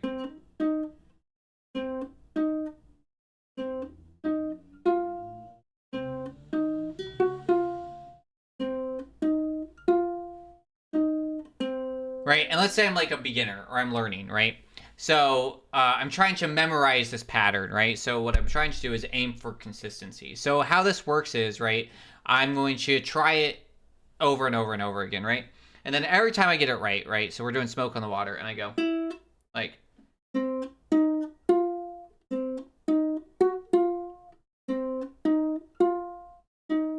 It's like, okay, cool, I got it right. So we're going to take one of our Pikachu coins, or our Hershey Kiss, or whatever we have, right? We're going to move that from the left to the right. So for music, what we did was, right, we had our music stand, and we put coins or Hershey's or whatever you'd have, and we put them on the left side of the music stand. And when you got it right, you'd move it to the right. So I got it right. So I move one coin over. Then we do it again.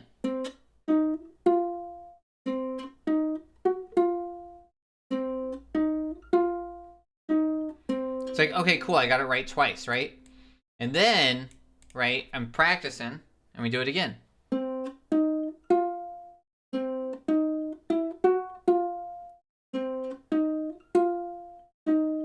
And I made a mistake, right? Which is not what we're aiming for. We're aiming for consistency. So instead of, I'm not going for 5 in a row. So what we do instead is we take that coin that we moved to the right, and we now move it back to the left, right? And now I'm at 1, and our goal is to get to like a score of 5, right? So like our score is 1, we're trying to get to 5. We briefly were at 2, right? And then we just keep doing that. Oh, look, I messed up. I actually messed up because I wasn't paying attention. So let me move it back, right?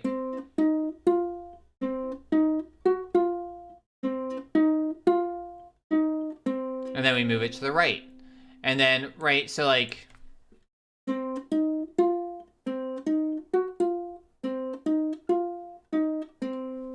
And then I move it to the right. And then... And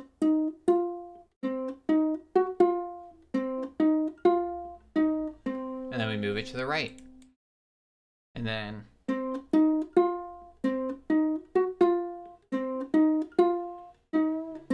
And then we move it to the right. And then...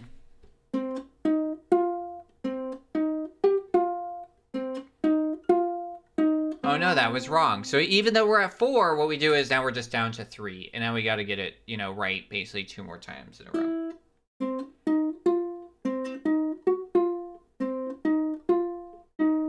And then we move it to the right. And so I've been using this method to practice speedrunning, music,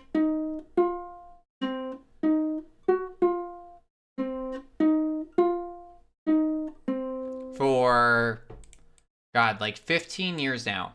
And I think it's one of the most effective. I think the thing that does really well is that it... Man, we are out of tune. Is that, like, I would find very frustrating, right? Is, like, restarting, right? Like, getting to a 4, missing one, and then having to start all the way over, because I find that annoying. And so, like, while, like, maybe the goal is eventually that you can do this 5 times in a row, it's not as discouraging in that sense, because it's like, right, if you, right,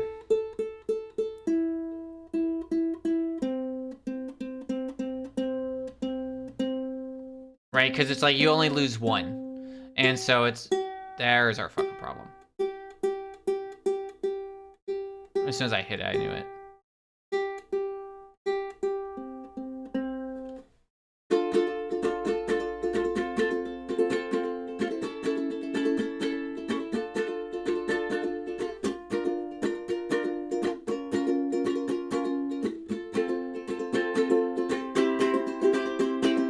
Love of mine, day you will die. Now we'll be far behind. Follow you to the dark. Something like that. Da, da, da.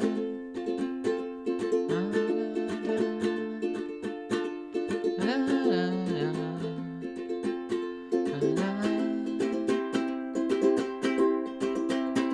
If heaven and hell, where is it? If heaven and hell decide that they are fine. Wow, God. It's Death Cab for Cutie, right? I will follow you into the dark. Yeah, a throwback for sure.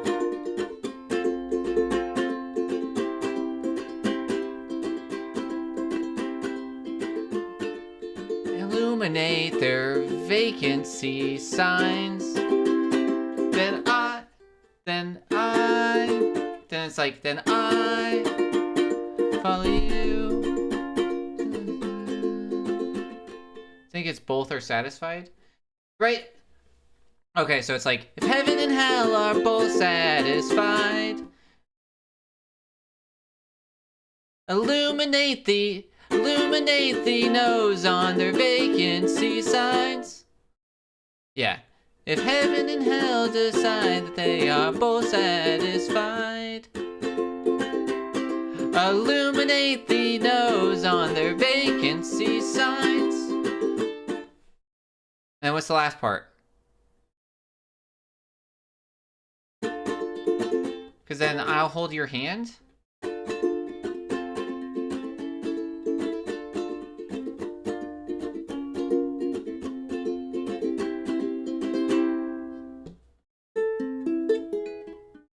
Something are there to guide you, right? Oh, man.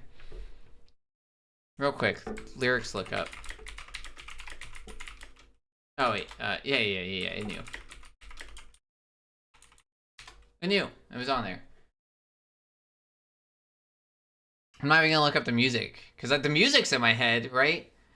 Oh, yeah. So it's, if there's no one beside you and your soul embarks, then If there's no one beside you when your soul embarks, then I'll follow you into the dark. That was one of your absolute fave albums when you were in like 8th grade? Yeah, that's valid. Curse of Curves, who's that?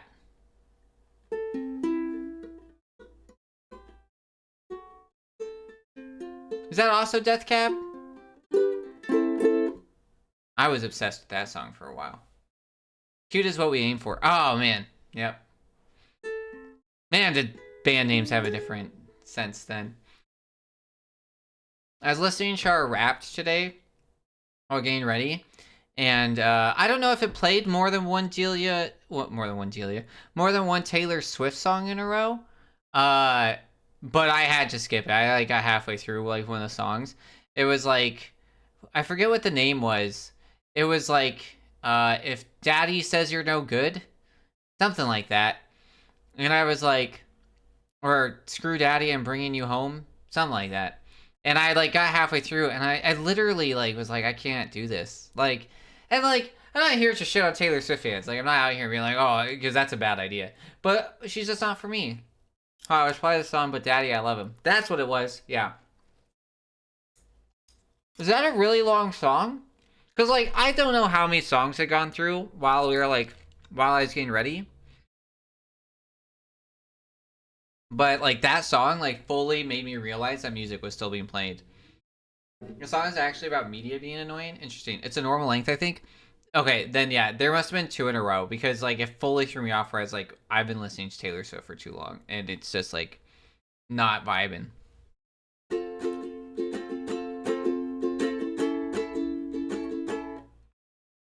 Love of mine. Someday you will die. I'll be close behind. Follow you to the dark. No blinding lights or tweets of light. Star hands clasped so tight. Does it start with D or F? I think it starts with D. It's love of mine, till you will die. I'll be close behind. Follow you, follow you, follow you into the dark. No blinding lights or tunnels, gates of white. Just our hands clasped so tight for the hint of a spark. Heaven and hell decide they are both satisfied. Illuminate the nose on their vacancy signs. If there's no one beside you when your soul embarks, then I'll follow you into the dark. In Catholic school, so she says Roman rule. Got my knuckles bruised by a lady in black, and I held my tongue. She told me, son, here is the heart of love. So I never went back. Okay, the Taylor Swift. Okay, that Taylor's. Okay, so it was really. That's long. That's long. Yeah, I hit like 3 minutes into that song, and I was like, what am I listening to? It just really, I don't know. It's wild. I think it says something about like maybe her sound or that song or something. But immediately I was like brushing my teeth and I was like, what am I listening to? I thought it was like 3.5. Yeah, well, I mean, I was listening to R Wrapped, so it has to be one of the faves, right? It's in your top 100. Oh my god, what the heck? I'm looking at I Will Follow You Into the Dark, and then it's like, you might also like the Heart Part 6 Drake, but Daddy, I Love Him, Taylor Swift, and So Long London? Why are those the suggestions? Are you actively listening to me, genius.com? Well, no.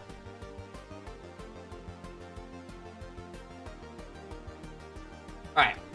Let's move all these coins back.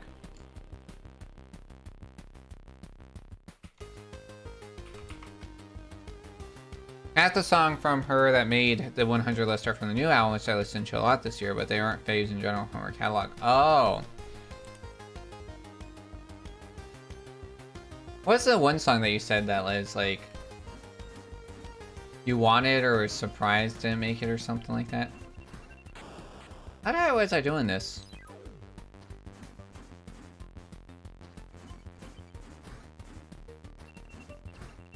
I really was like doing this. Like I did it like 3 times in a row. I was like, wow, this was easy. And as soon as I found out that I was doing it, I've not been able to do it.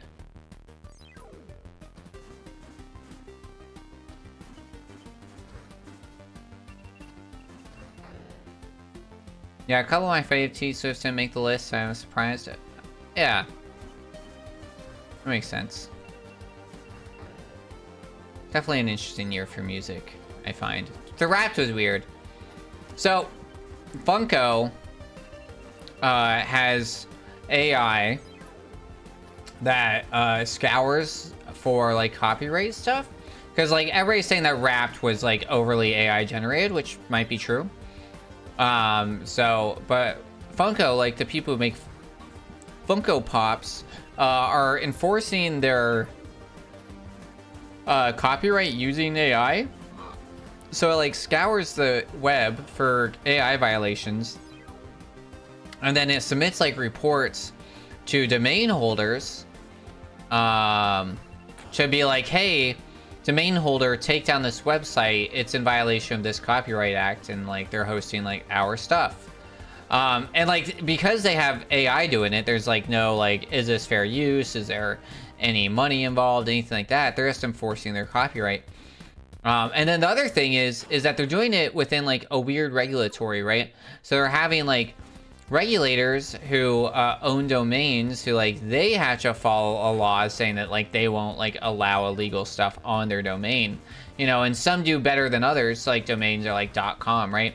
So I don't know if you guys know or have heard of 123 Movies, but that was like all the shit in like 2015. And 123 Movies was never hosted on like a .com. It was always on like a I don't know, IO, which is like an Indian Ocean small like island, I think, or something. It's like a small nation that like sold a lot of those listings, and so the regulator for that just didn't have a lot of interest.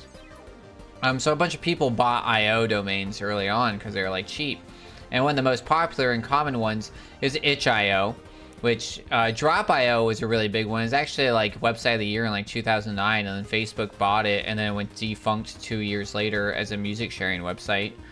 I think it was a music sharing website. Or it was like a picture sharing website, something like that. Oh wow, okay, interesting.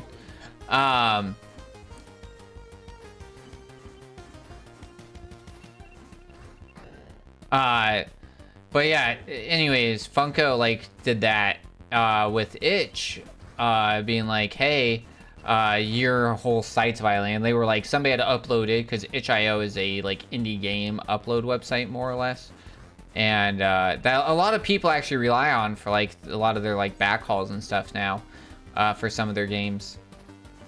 And so Funko like there was a report made that itch.io was notified of by Funko that said, hey, you know, you're in violation because this game exists on your thing. And they said, oh shit, we didn't know. And so they took down the game and everything. But like 2 days later, after getting no response to them being like, hey, we took down the game, we like deactivated that account, and we made sure that that portion of like our website was down for that game. Like there's no like page or anything for it. They got no response, and then like 3 days later, all of itch.io got taken off the web. Like it had a server hold by the domain holder. And so the thing is, like Funko and the bot that they use cannot do that, right? Like they don't have the authority to take them off the domain. It's on the domain holder to do that. So like maybe the domain holder did it for other reasons. There's a lot of discussion about like IO like is gonna have to be given to like a domain. Because like the current people who own it aren't doing like they're like purchasing or holding rights on it is only good for like another 2 years. So it's like either it's gonna have to like be turned over or something. But it's definitely one of those interesting stories where it's like, if it is true, like the report is true, like they did get reported and they did do those actions, but whether or not like the IO holder hasn't confirmed that like that they did put their server on hold due to that copyright violation. Funko hasn't admitted like or stated that like, yeah, we definitely used a bot and reported you guys to the domain holder for it. Because they like, how it seems is that that bot that they're using like does like auto-generated reports to 2 different means. So there's like 2 different organizations that you can like report stuff like that to, and one is like the domain holder, and then another one I don't remember. And like they knew about the bottom report, but they didn't know about the other report, which is like wild. This is hard.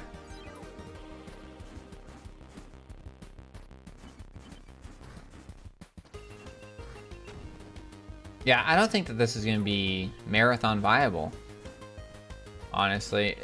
But here's the other thing. It might be worth showing off, you know, if I can get it consistently.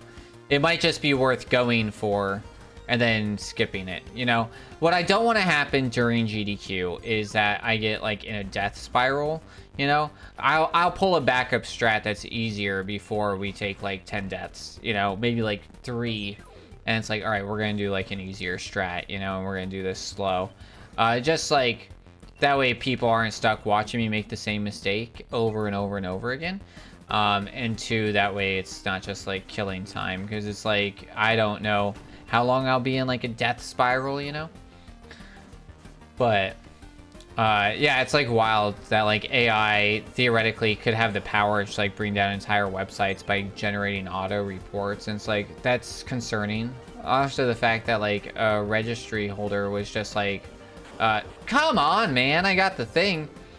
It was just like, yeah, all right, we're gonna take it down and put on a server hold, you know. But I think that's probably like honestly the initial action that you should take, where it's like.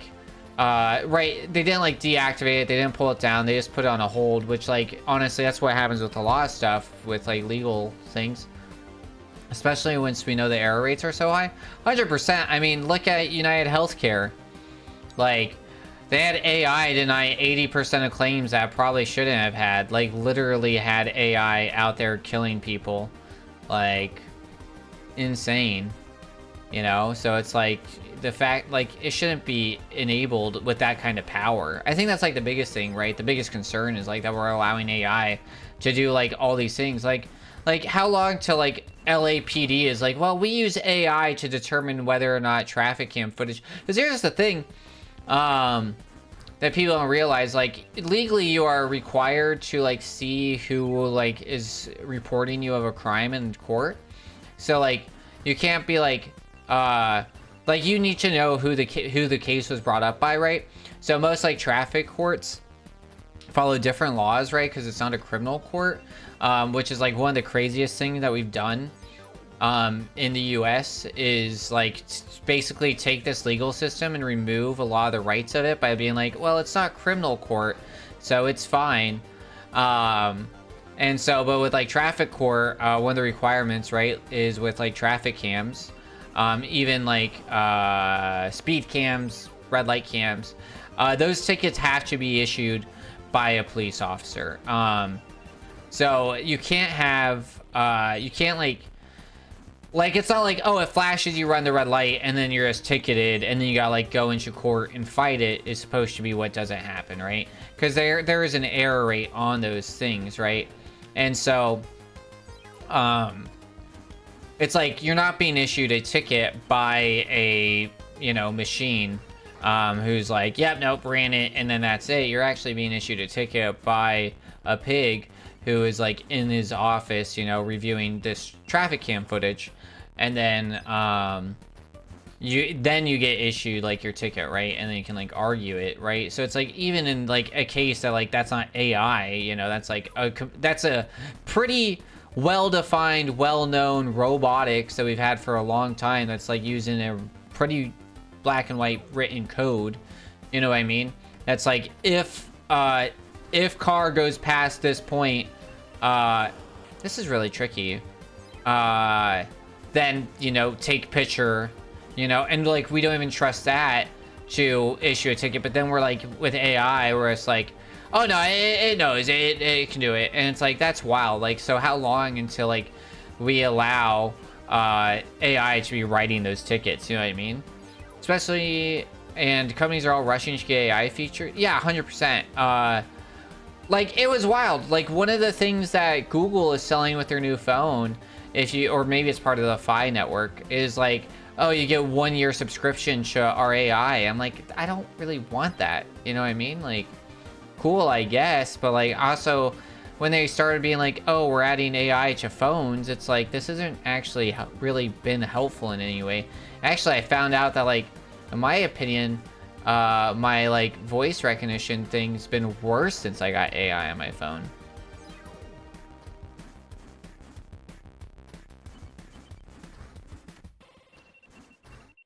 I gotta stop double jumping. Yeah, most of it's not ready, right? They're like, oh, it's trendy, everybody has it, we gotta do it.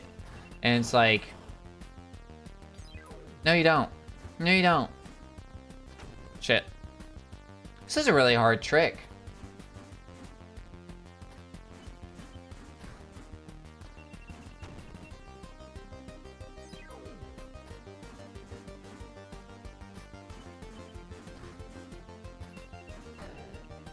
That was a weird death. I thought I did the thing right. Because it's like, the hard part is like, if you hold right while you're, or left, sorry, while you're on that thing, you're going to push yourself into the fire. Because like, you gotta stop get pushed. Well, I think it's also, right, like trendiness is how social media works, right? Like you could have the greatest video ever, but it's not going to do as well as you posting, you know, the 95th video that's of the same content, because it's like how algorithms and everything else work, you know what I mean? So it's like you have to do the trendy thing to be in an algorithm, you know, it's probably managed by another AI, you know, to actually get it. Something becomes trendy and then companies rush to features to stay relevant in the current conversation. The difference with AI, you'd release them and they either just didn't work or didn't do a lot. But with AI, it's always doing something and it may not be obvious it's actually bad. I think that's like, right, the EU rushed to make a lot of regulatory laws, and I appreciate that. And Germany did a lot of regulatory laws and pushed that conversation. And I think those laws are really good where, it's like, I also, mind you, Sam what's-his-face was like the guy who owns and like runs OpenAI. What's that guy's name? Sam something. That guy's like in Congress being like, you need to regulate me and AI. Like, if that doesn't concern you, that like you could argue that like he's being like shitty and he's like trying to add regulations onto a market so that like it's harder for other people into, like maybe that's his subplot. But honestly, like the fact, Sam Altman, yeah, the fact that that guy is literally going into Congress and being like, we need to regulate this thing because it's like insane and like this is what's capable of it, says a lot. Also, the other thing to note about OpenAI is that it was originally developed to be a research and development company, but the problem was that they were having issues getting funding, so then they made it. When did he change his mind? I thought that's what he was doing. I'm pretty sure that's what he was doing. Or was he doing the opposite? Am I thinking of somebody out?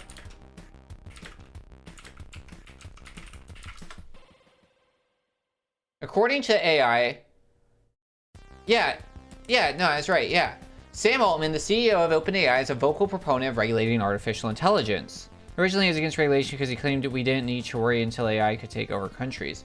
Sam Altman states, Altman believes that international agencies should regulate AI systems, similar to the International Atomic Energy Agency. He says that these systems could cause significant global harm and that regulation is necessary to ensure safety.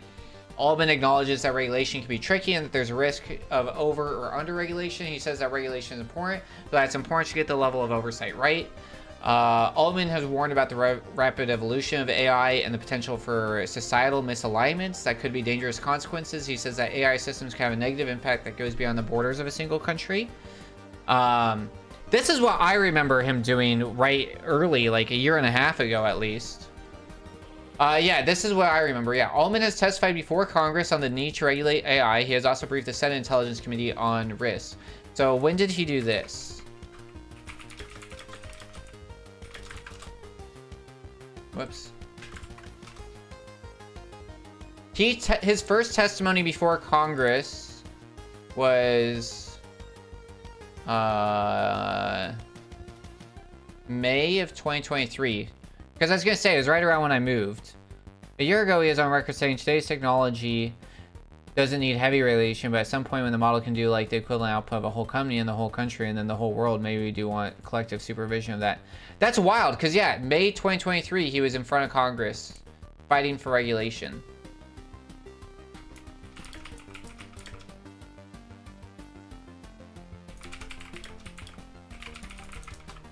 So maybe he changed his tune the opposite way. Yeah, the article I quoted was from November of 2023. Yeah. Yeah, May 16, 2023, in a congressional hearing, Altman, whose company created ChatGPT, and senators expressed their fears about how AI could go quite wrong. AP News, ChatGPT chief says artificial intelligence should be regulated. Yeah. So, and then when did he do the other thing? He also briefed the Senate Intelligence Committee. So when was that?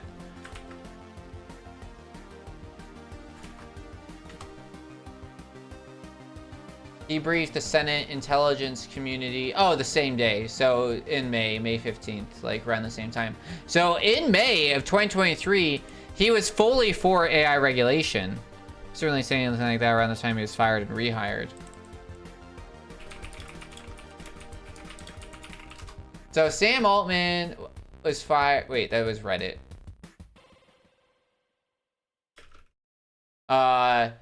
Removal of Sam. Maybe that's why, right? Maybe he got removed from OpenAI and then he was like, you know. I don't know. The removal was caused by concerns about his handling of artificial intelligence safety and allegations of abusive behavior. Altman, oh yeah, I forgot about this shit. Yeah, because then everybody was like, we'll leave. And then, yeah, he got reinstated because everybody was like, we only are OpenAI because of Sam. I forgot about this happening, yeah. So, I don't know, it's wild, right? Yeah. Yeah, but that was the other thing, right? So, like, that was wild with him that I still think is crazy, right? Because, like,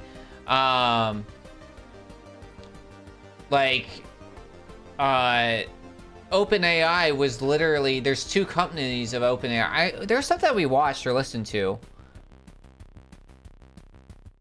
Like, because...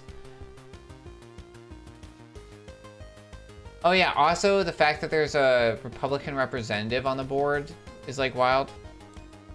Right? Disagreements over the safety of artificial intelligence by employees prior to Altman's removal. I wonder where, like...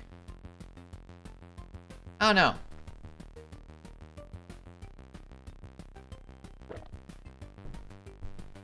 I don't know. Very strange. Yeah. Because I can't, like, find anything there. It's like, the Navy and, like, the DoD does this thing where, like, let me look it up. Yeah. So the Navy Public Affairs Office has this quote that you always hear, which is, blank, like, Commander, blah, blah, blah, blah, was ousted from their leadership role due to a, quote, loss of confidence in their ability to command. And that's what we say for everybody. You know what I mean? Like we fired this ethics commander because, like, which is, like, crazy. And we were just like, we've lost confidence in their ability to command. Like, yeah. What you got? OpenAI Sam's discusses GPT-5 regulation AI. Oh, yeah. So, yeah, right here it says, right, like, one of the key points, Altman shifting from his earlier stance now suggests AI doesn't need heavy regulation yet. Yeah. So this is the day he got fired. This is literally the day he got fired.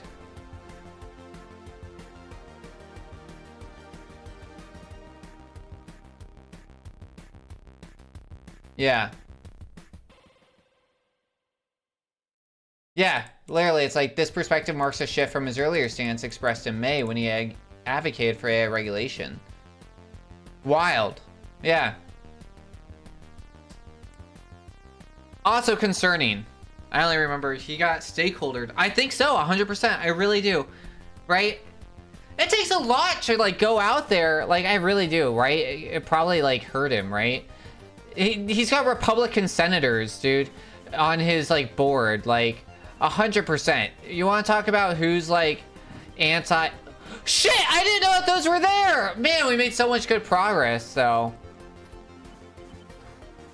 I really thought the rest of the level was gonna be smooth sailing. Yeah, it's like 100%. So, like, they're sitting there and they're like, what's the Republican Senate's like go to? Like, regulation bad, profit good. So then you have like a CEO who's like, oh, we should have regulation. Is like wild. Yeah, so for record, right? So EU regulation on AI. So the European Union's Artificial Intelligence Act is a comprehensive regulation that sets requirements for AI developers and deployers. So they have a risk-based approach. So they have to, like, everybody has to do these, like, scanning and, like, what type of AI systems are prohibited, such as social scoring and biometric identification. Like, it's insane. Think about it. The US has, like, no, as far as I know, we have no AI regulation, right? And, like, there's some basic shit Like, watch Black Mirror and just be like, yeah, that's bad. We shouldn't do that.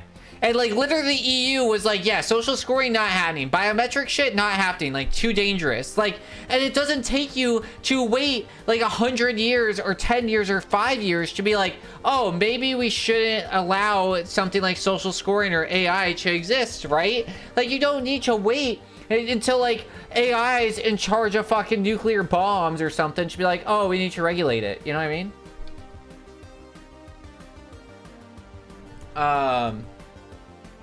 So that's like unacceptable. Then they have high risk, so it's like then they have additional requirements for those. Limited risks, which are like assistants that are subject to transparency requirements, which like is the bare minimum. And then minimal risk AI systems are not subject to further obligations, which is like machine learning, which is like an old term that we used to use that we now use AI for instead. So like limited risk, it means like transparency, and it means that like you can see why it's making its decisions. It's like insane to think that people are out there advocating that like you shouldn't be able to see why AI made its decisions, or that you can't correct it.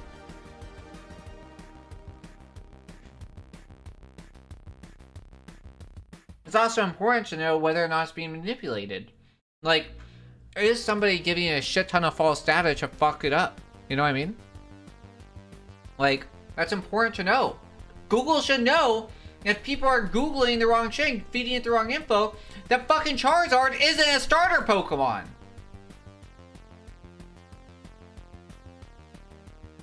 And then, yeah. But yeah, there's a bunch of stuff. But that was like the big one, right? And then they broke it down, and then they talk about like fundamental rights, safety, and ethical principles involved. And like they did that. When did that go into? EU regulations on AI. That went into effect, right, in Q2 of this year.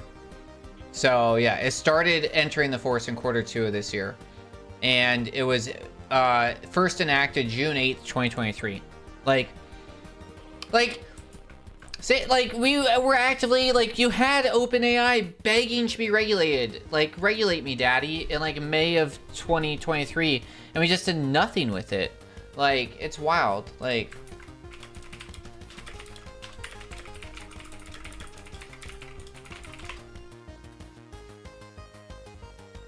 Yeah. There is currently no comprehensive federal legislation or regulations that in the U.S. regulate the development of AI or specifically prohibit or restrict their use. Like, insane. Insane. Insane. Like, come on, man. Just get something out, you know? Like, let's make the basics fucking illegal, you know? Like, why are we doing all this other craziness? I'm so mad. Yeah. Because once it's massive, you're already fucked, right? Like, I think I remember you saying that, actually. It's funny. I think it's kind of funny that, like, he changed his tune. Oh, God. Oh, God. Okay, this is... I haven't... Well, we made it the other way. You gotta get ahead of it. Yeah. That's, like, such a problem, right? Like, people are like, well, he hasn't raped anybody yet. And it's like... What? People get so... They, like, look at, like... What's the movie with, the Scientologist guy, Tom Cruise? And, the three brain people who can see the future of crimes? The show that's based on psychopaths, but isn't based on psychopaths. What's that movie? Minority Report. Why do I always forget what that's called? Yeah. Like, everybody's so afraid that, like, we're gonna move to, like, Minority Report, that we're gonna move to, like, psychopaths, where it's like, that's, like, we're gonna start charging people for crimes before they happen. It's like, no, man. We're just saying, like, I don't know, some basic shit, like here's some framework, you know, and then, like, as, like, we can catch the other shit later, but, like, you know, like, when I'm going fishing, it's like, all right, well, we should only, like, make laws that prevent fishes, like, does it make sense, you know, to, like, I'm making a law for a coral reef, and, like, It's like, oh no, we have no problems yet, you know, until fish start dying, you know, we shouldn't. It's like, how about no fucking sharks in the coral reef? You know? Like let's start there. Let's start with some of the basics, right? Like, let's just get that one out of the way. You know, we already know that, like, that's a no. Like, I don't have to sit there and be like, well, what's the viability of a shark? We should only make the law legal once a shark has entered it. All the fish are dead. All the fish got fish food. Like, yeah. It's either easier to blow out a candle or put a house fire out, right? 100%, right? Well, all right, we should make a law that says, you know, you can't light candles next to a bunch of kindling. Well, no, that's bad because that's restriction, and it's my right to choose if I want to burn my house down. Like, I don't care if it lights the entire neighborhood on fire. It's my choice to make dumb decisions. Like, so dumb. So dumb.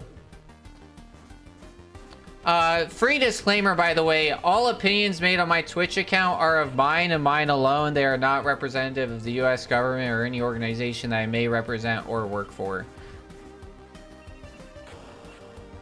It's only dangerous once the wildfire has crest. Yeah, it's only dangerous once all of California is on fire and now Nevada is on fire. Now we should probably think about regulating it. Like,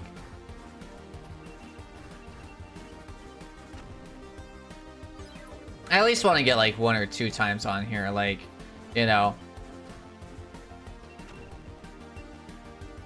I don't think it's, no, people can do whatever they want with their campfires. You go camping to have fun, and if we add the regulations to camping, people aren't going to have fun anymore.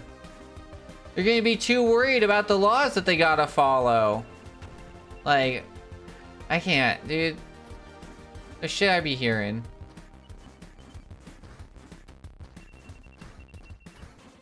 That was wild. I like triple, quadruple jumped because of that. That was wild. Like, yeah, I don't know. Insane.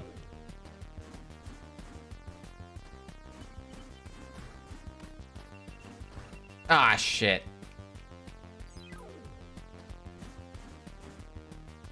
I don't know. I do think your AI stance is very unlibertarian of you.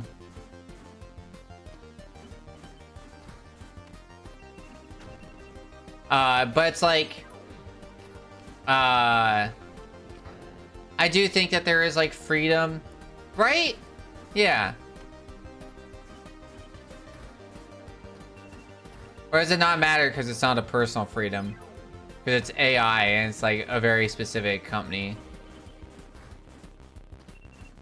Isn't that the whole point? Like, honestly, like anti-regulation? Just anarchy? Controlled anarchy?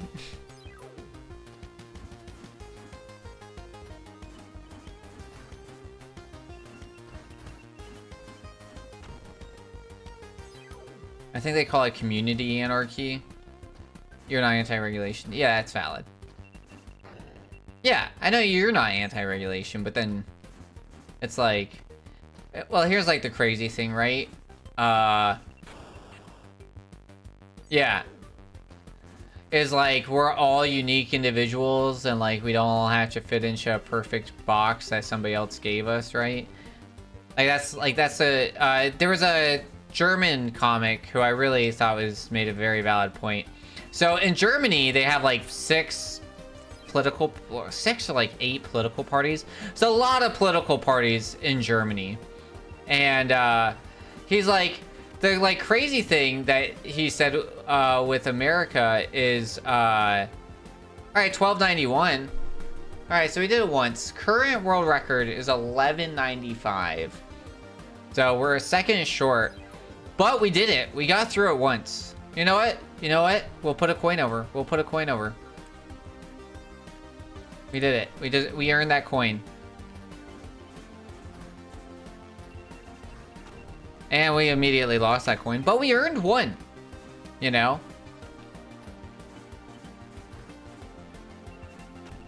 This is a wild trick to go for in a marathon at this rate. Like, the other one was low risk. This one is a, like, 12-second time loss to gain, like, 2 to 3 seconds. The other one was like, oh no, at worst you lose maybe 5. But that's really, like, if I don't recover well. And otherwise, it's literally the exact same time that we're getting. But, yeah, this German comic was like, you know, the thing that's, like, crazy about, like, Germany is, like, people have an opinion, and you'll just, and you'll just be like, well, that's a wild opinion to have, and that'll be the end of it. You know, some guy in Germany will be like, well, I don't believe in vaccines. And you'll be like, well, that's pretty wild, dude. Meanwhile, in America, it's like somebody says that, it's like you immediately know, like, so much about their character, because it's like, well, they probably align with this party, and then this, and then that, and it's like, I should have jumped again. It's like, I don't know.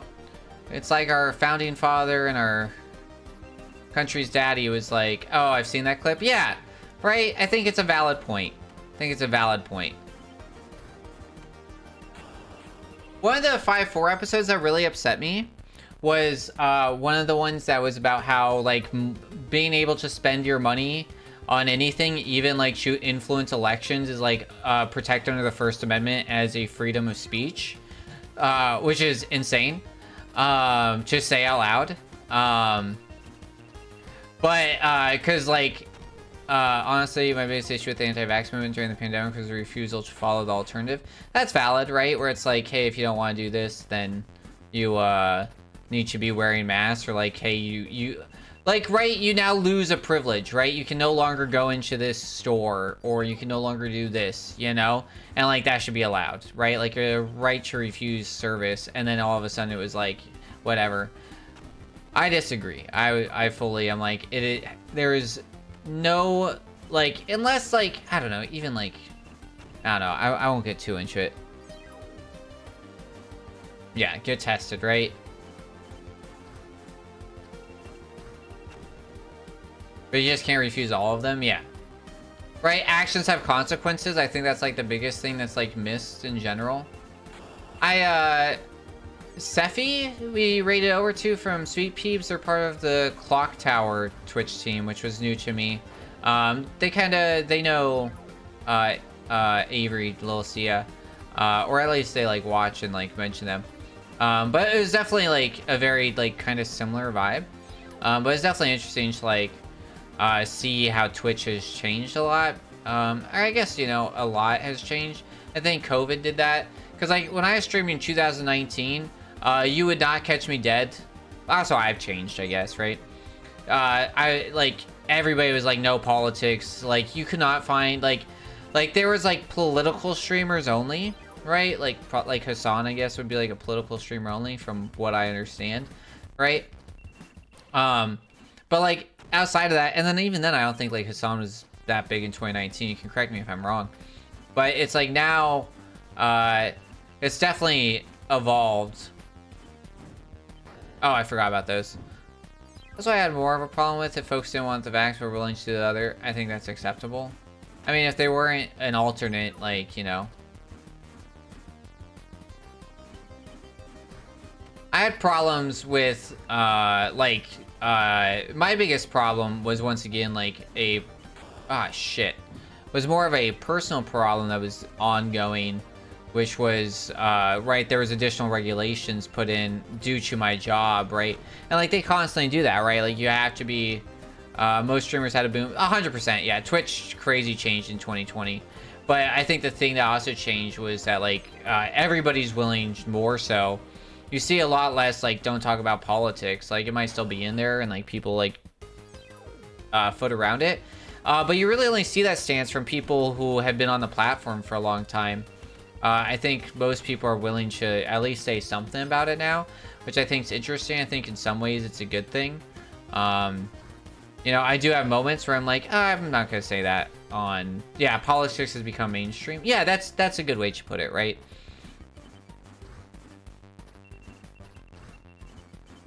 Like, it's... Yeah, it's a part of pop culture, which is insane, right?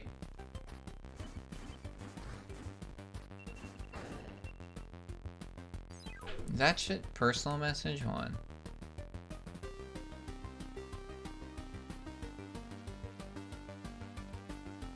on.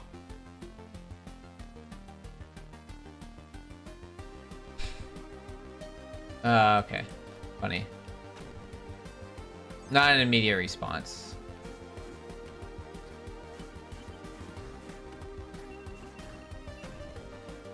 But no, yeah, right? It's like wild. It's like everybody's like willing to talk about it, mention it. I think in some ways it's a good thing, right? I think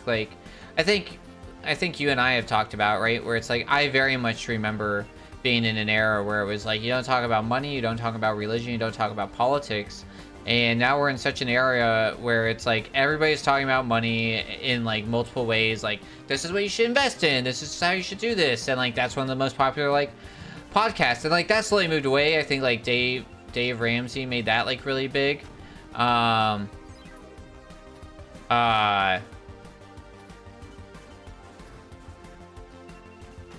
think like right, religion I'm not going to talk about, you know. I think people do talk about it more so than ever, but I don't think it's ever like, that's one of those things, like in a lot of things, like knowing the difference between like beliefs and like there's a shit that people are going to believe, and there's not really a lot that you can do when it comes to religion. Like they're gonna believe that, and that's what their thing is. And so it's like not really, there's not much more to it, right? You do thing A because book B says to do it. I do thing D because book E says to do it, you know. And it's like, all right, whatever. And then politics, and now it's like that is the being culture popular. So it's like it's very interesting, and like how we changed in that sense. It's also why the age-old question, can you be friends with somebody you disagree with politically, used to be more true. Yeah, I think the funny thing, right? What's his name? Marin?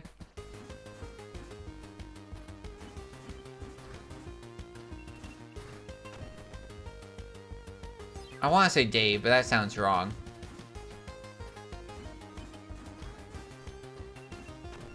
Yeah, but I love Petty. What's his name?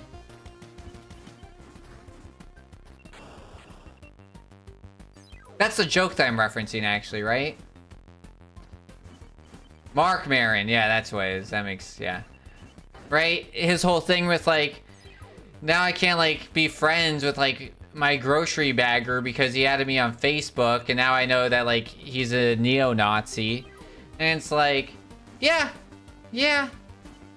I mean, I don't know if you'd really be friends with him in the first place, but like you'd feel comfortable being like, he's like, that's what sucks, right? You should be comfortable being like, oh, hey, what's up, man? How's the kids? How's the wife? You know? But now you gotta like know that like this guy's going to like Klan rallies on the weekend. And you're like, ugh. Like, you know, and it's like, can't be friends with him. And then like people will call that like cancel culture or some shit. And it's like, that's not what it is. It's like, I'm not fucking with a dude who's doing shit that doesn't align with my morals and beliefs. Like, I think we've been doing that our entire life, you know? It's like, and he's actively doing that shit, like, publicly. So it's like, it's not, like, there are actions, sure consequences, once again. If people don't want to fuck with you, they don't want to fuck with you, you know what I mean? Like, so be it. I should have marked this stream, like, with, I'm gonna get, like, flagged by Twitch, because they're like, you didn't mark your stream, like, for the content that you're talking about. Meanwhile, I'm like, I won't bring any of this up during GDQ, I promise, Games Done Quick, if you see this. We're just gonna talk about the game and have a good time, but we're going insane just doing this practice strat to try and get a decent,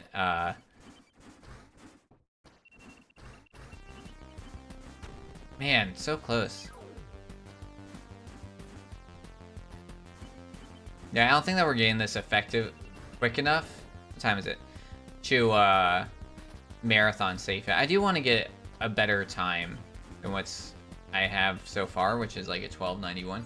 Like that is second place, but it's a whole second between first and second, and I want it to be closer.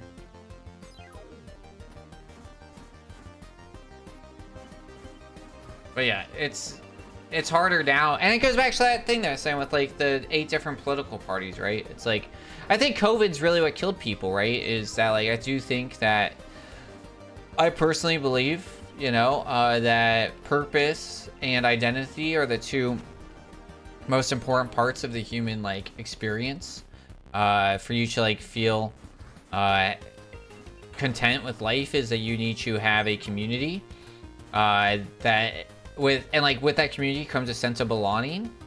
And then the other thing is that you need to have a sense of purpose in what you're doing, right? If you have those 2 things, I think you'll be fine throughout life. And I think a lot of people, what? Community? I think, right? I think that's, the hard part that happened in COVID was a lot of people, their identity was like being an alcoholic and going to the bar for 5. Don't like any of that stuff. Well,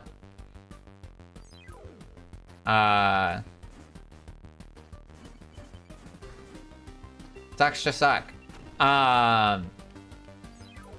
Where it's like, right, 2020 happened, everybody's like locked in their rooms and they lost their community. A lot of them started like, they lost part of their purpose because their job no longer was either active or they had other issues. And then from there, right, it was like, it was a crazy time politically, right? We were just finished an election, you know, and there was crazy stuff going on with that. And I think it happened before, but I think COVID helped radicalize a lot of people into a further sense. Because now, and like both ways, honestly, like, it's like people got more charged in positive and negative ways on like all areas of every spectrum. Because everybody was latching to find, you know, purpose and identity. And a lot of people, there's a really good movie. It's not a great movie, but I think it's a good premise and I think it's enjoyable, in which Harry Potter has to go undercover as a skinhead, and figure out if this group of skinheads is actually a dangerous terrorist group or not, who's gonna like blow up a city because they got some, like, he's a CIA or FBI agent or something. And I think it's like he has this moment with these people and he realizes like everybody who's there like hit like rough times and then like got recruited, and like at the end of the day, like they do like family barbecues and they do all this stuff, and everybody there has a purpose and a belonging, you know, and all that. It does come with like a little tagline of like, well, you do have to do this thing, you know, which is like morally not okay. But I think it's like an interesting thing that like helps you realize like a lot of people who are like parts of these like shitty organizations are, you know, victims of somebody's manipulation, you know, because they were able to take somebody who needed something, they provide it with like, they provided conditional love is basically what happened, right? And like that condition is like, it's shitty, you know, like you have no love in your life, and then finally you see the chance of like love being existing, and now it's like this conditional problem that you have. 1291, exact same time. Exact same time. Does this guy do something else later on that's like faster? Oh, he does do the in-between thing. I'm going, yeah, that's like what's killing me. Yeah, because he does that, which is fine. Yeah, okay. Where's he go? I mean, I probably shouldn't be trying to replicate him, because best I can do for replication is do the same, right? But yeah, I think, right, people have, now it used to be like, oh, you know, I like this guy, or I'm gonna vote for him, and you know, there wasn't a lot of thought to it, or it was an identity, you know, and then all these people basically became radicalized because they had no sense of identity, and the only thing that existed that they were able to do, you know, was become, you know, annoying on the internet. And so now it's like, now it's not that I disagree with the decision you're making, I disagree with the human being, you know, the person that you've chosen in a lot of ways to become, you know. I disagree with your character, you know, and that's not something like, I can't be friends with somebody who I am diametrically opposed to their character, you know what I mean? And before, it wasn't a character question, you know, like maybe there was character problems with it, but people just weren't thinking that deep. I do think that involvement in politics is important, but I think like in a meaningful way, you know, like look at policies that can be implemented, things that you want changed. Write your congressman, don't fanboy over, you know, a fucking golden shower boy, you know, for no reason, you know, and then have no plan and like why you like him except that like it's your identity.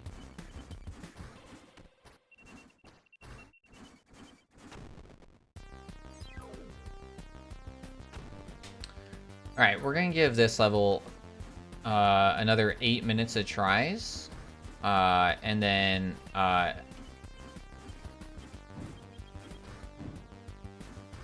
shit, I thought I had something figured out.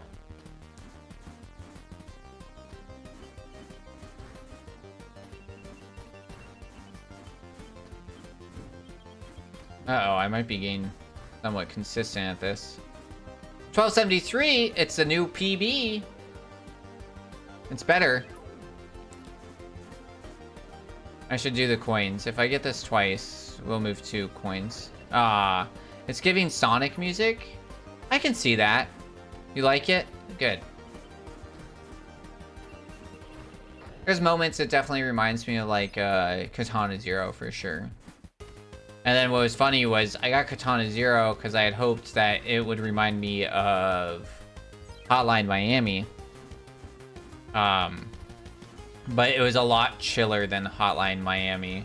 Because it was like, Hotline Miami has like hard synthwave. Like intense synthwave. Meanwhile, Katana Zero has like more of like a housey, chill synthwave vibe.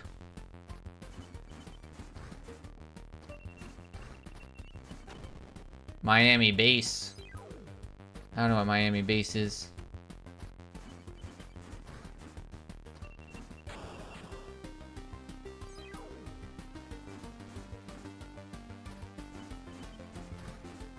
Yeah, Hotline Miami introduced me to Magic Sword, who actually is like one of and El Tigre,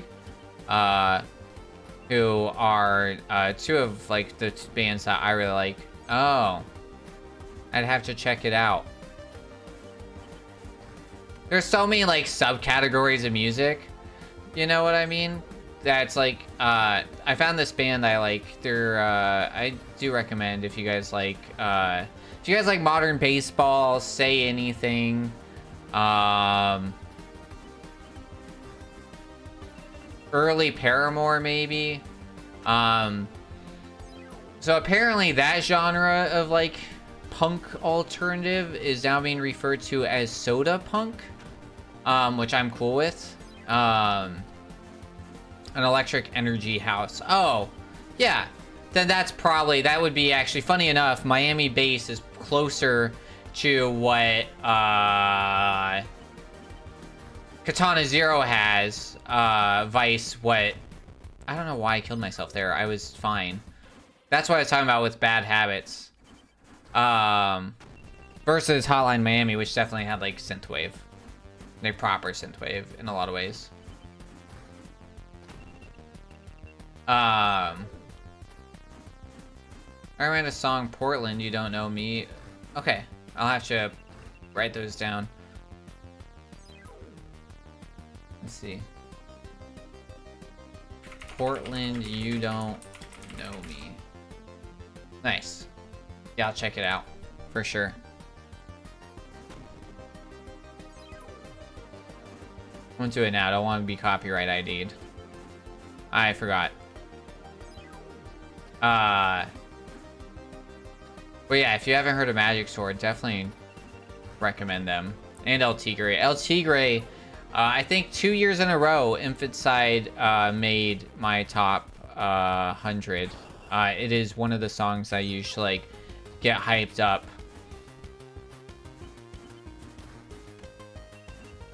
Oh, that was good.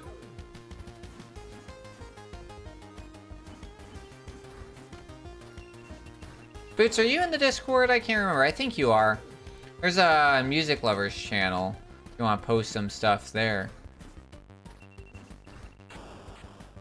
No? Oh, man. Well, if you're on the Discord,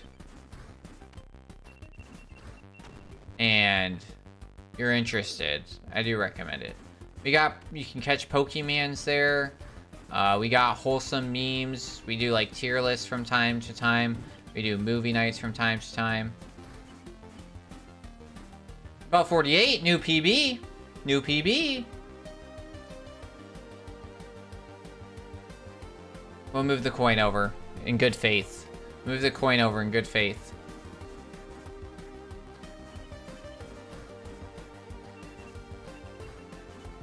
Hey, I got the jump twice, but, you know. What's the song you said? Infanticide. It's like genocide, but with infants. By L. Tigray. L. Tigray is EL space TIGR3.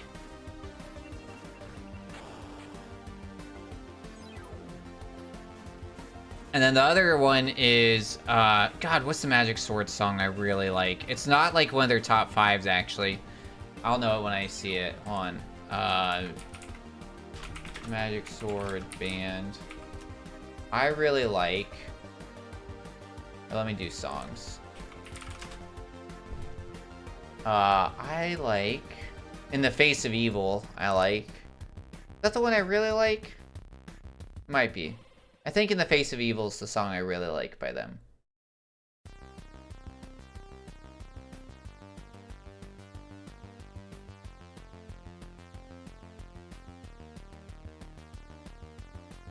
Do you like indie and house music? I do. I listen to a lot of electronic music, probably primarily. I listen to electronic and metal, probably, like, funny enough, like, I listen to a lot of girl pop. That's what Spotify told me. But, like, the thing with, like, the metal and the indie and, like, the house music and stuff that I listen to... Yeah, I know Florence and the Machine, yeah. 100%. What's their big song that, like, has been... That, like, hit TikTok fame again recently?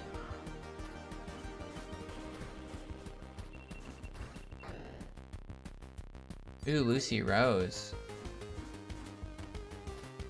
Cosmic Love? Maybe. I'm really bad. My Spotify listening habits. So I listen to about every Spotify, I think, since 2016 when I started Wrapped. My artist listing, maybe not 2016, because I have a Wrap from 2016. Probably since, well, maybe in 2016, but really since 2018 and on, I have listened to an average of about 2,000 plus artists a year. And the reason why is because I consistently, like, latch on to songs or bands, and then I just trust Spotify radio. Last year I almost, 2024 was actually a 400 band decrease from 2023. In 2023 I listened to almost 3,000 bands and individual artists.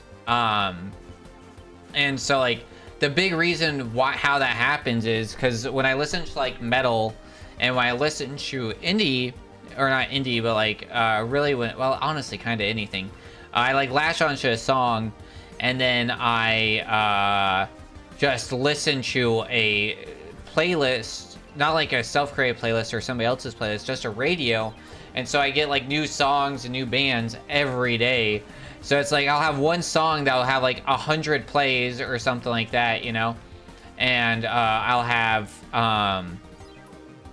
every other song after that will have, like, me, you know, maybe it, like, appears on a playlist more than once. Yeah. But the problem with it is listening to, like, 3,000 artists a year. I do not have them easily referenceable. But new indie rocks like Soda Punk, if you're interested. Like, brand new, like, hot off the press band is new PB again.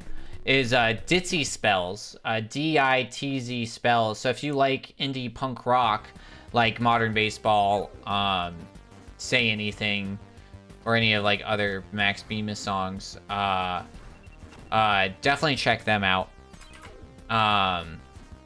They have, like, 2 songs out right now called I Need You to Kill Me in Foreign Airports, and I like them both. Shit. I was hoping that the air would take me a little bit higher, and it did not. What about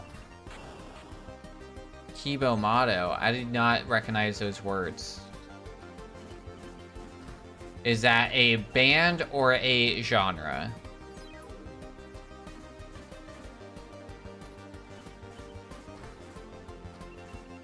Ah, shit. I thought we had it. She is a band. Nice. Yeah, I do not know them.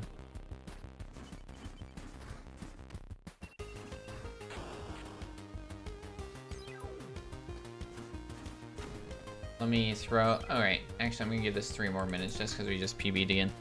Sibo Mato. Matto? Nice.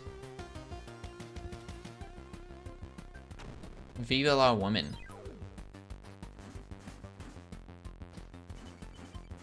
$1994. Nice.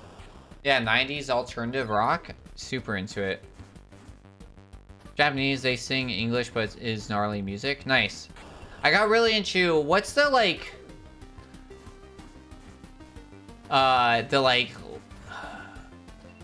cutesy metal? You know what I'm talking about? That was like going around Japan for a little bit. I was really into that for a brief moment. Where it's like, you get like a 4'0" Japanese girl singer, lady singer. And with like, you know, the cute like anime singing song. And then you place her over like heavy metal. And then also she can like scream. Which is like, wow, there's a few bands. I can't remember any right now. But that was like a thing. Like birthday cake and beef jerky. Nice. Yeah, I got them pulled up. Utada Hikaru. Well, yeah, that's our Kingdom Hearts girl. We all know Utada. Her Skrillex remix was like my top song the year that Kingdom Hearts 3 came out. 2018, 2019.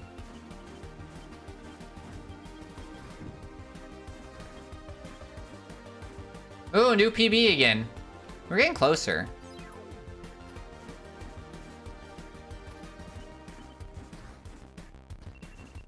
We're actually getting this somewhat consistently. It's kind of annoying. Not consistently enough for a marathon yet, but, you know, if I practice for the next 3 weeks, just this level. Yeah, I love After the Battle and Passion. Yeah, Passion. Really good. What's the other one? What's the one I'm thinking of? It's like... Shit. It's like, please say no, please say yes. Something like that. Excuse me, I get excited over music. I gotta look you up.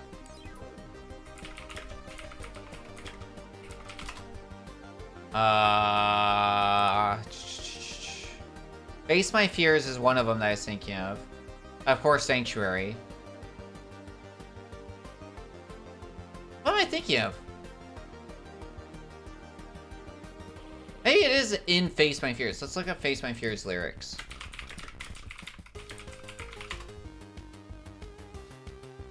My face. Oh, I think this is what I was thinking of. Maybe. Really like that song, though. Don't think twice. That's it. Boots, that's it. Thank you. Thank you. Yes, that's the song.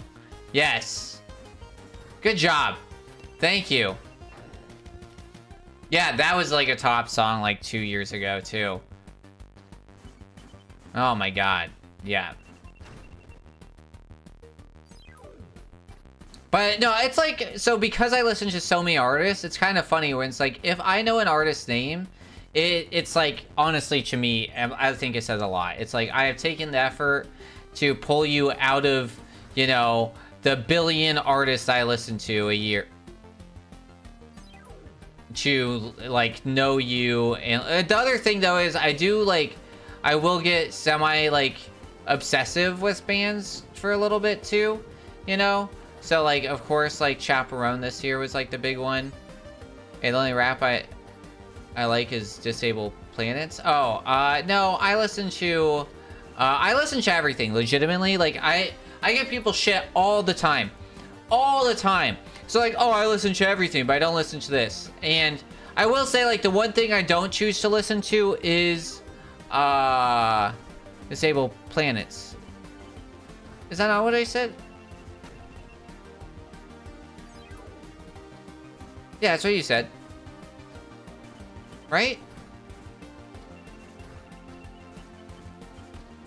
Uh-oh. A little too slow. I don't know. Digible? Diggable. That's a different word.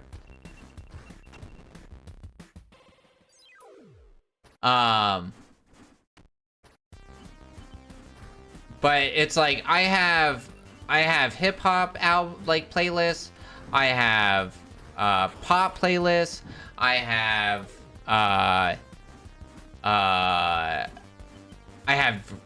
reggae remixes. I have classical music remixes.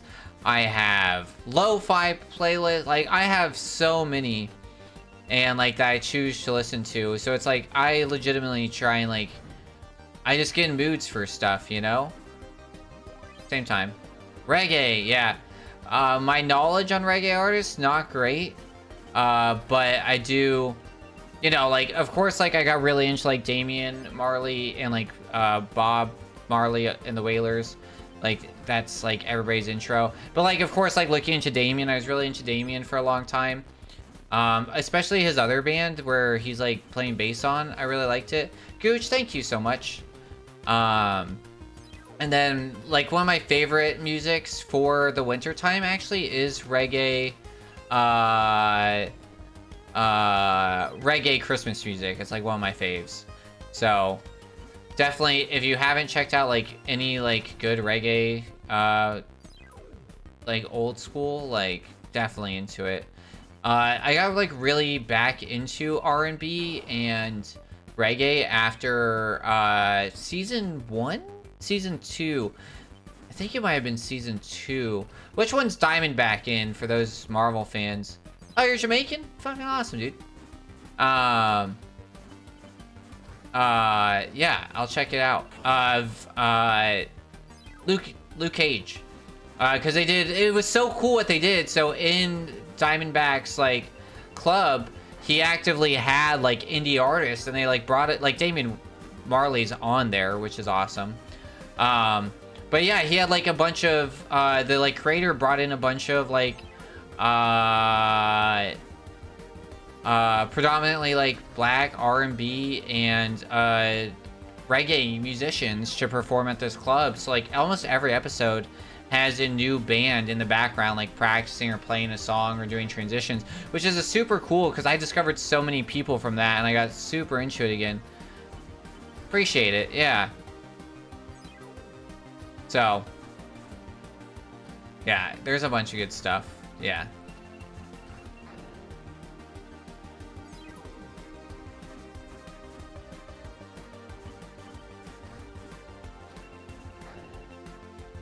But there's a ton out there. Actually, one of my new friends, cause met them cause it's like one of my buddy's best friends for like 10 years or something, you know.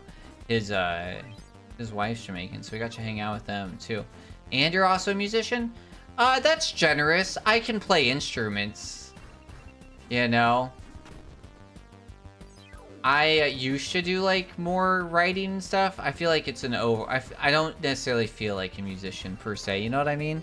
But I appreciate it. I think that was the other thing, right? I got like really into it because I had to. A musician! Okay. But yeah, you had to, right? It's like, you gotta check out what's out there. You play Zelda? I did. I can read music. I understand music theory. I think what I'm doing here is the problem. Where it's like I'm not going fast enough. Yeah, but this year was 100%. Even though I listened to like 2,200 artists or something like that. It was definitely the year of girl pop. Like my #1 artist was Dua Lipa this year, which was a surprise to me. Because, oh my god, like, I have a few of her songs. Training Plan, I think's the name of the song. It reminds me of this anime Nightcore song that I used to be really into. So that made it back. That made a return from the deep recesses of like 2017. Nightcore reintroduced into my playlist, which is, I guess Nightcore is popular again, but now we call it something else dumb. They just call it the TikTok sped up version. Like, it's Nightcore. You put anime girl pictures on it. It's what you do. But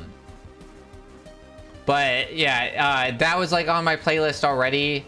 And then I saw the Barbie movie, and I didn't love the Barbie movie, to be honest, but man, did I love the like yeah, it's like 2 times, right? But man, did I love the soundtrack. Was I Made For by Billie Eilish was my #1 song on YouTube Music this year.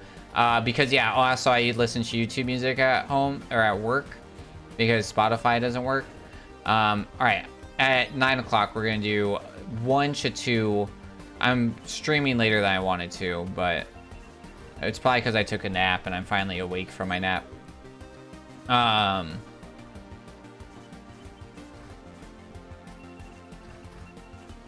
We're going for like a sub 12 would be ideal for this one, or close to it. Yeah, no, I have them all pulled up in a tab on my other screen, like legitimately.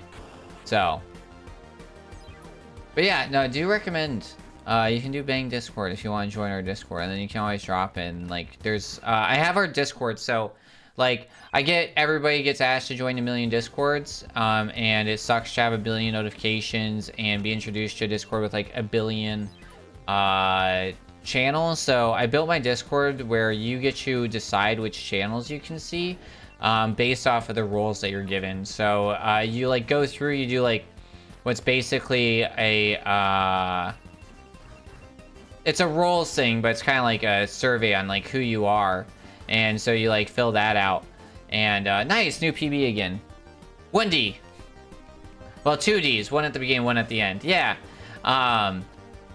And so like we have a music lovers category and stuff, so it helps, in my opinion. It should. Unfortunately, my big break from streaming, I wasn't engaging in my own Discord that much, and so you know, you gotta have somebody who's like motivated to keep it alive.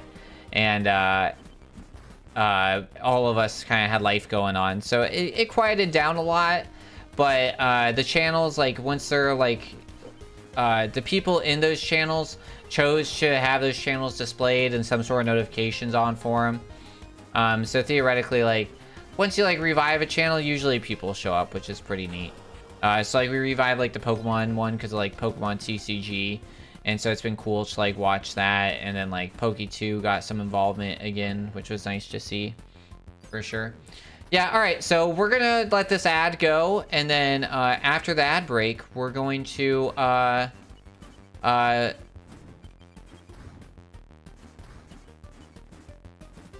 oh man, dude, new PB 12-13. We're getting real close. I think, God, do I show this off once? I think we go for this once during GDQ, maybe. I don't know. We'll keep practicing it. But yeah, after this ad break, we'll go to full runs.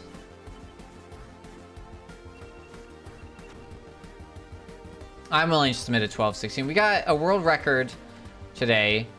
And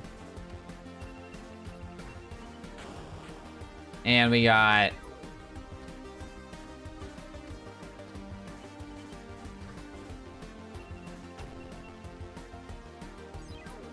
something else.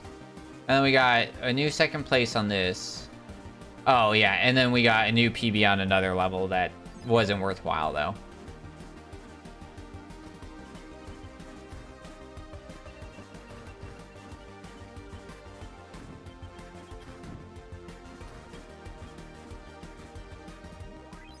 Man, that felt faster. Felt faster. Alright, that ad break should be starting here any second now.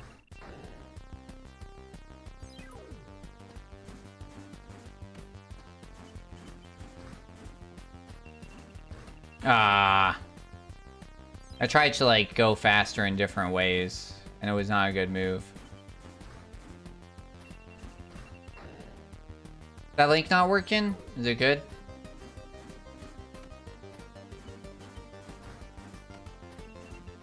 That link should work. I hope. It's an old link though. What's the like Star Wars quote? Yeah, it still works. Cool. Is the code is old but it'll work when they're entering the Death Star. Like, what does that even mean? Like,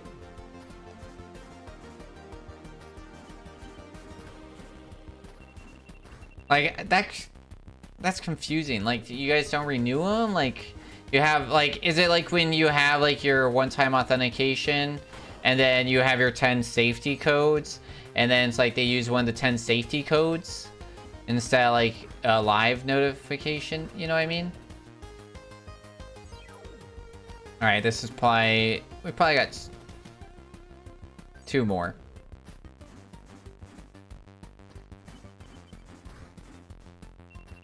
Shit. Alright, maybe we got 2 more. No, we got this one.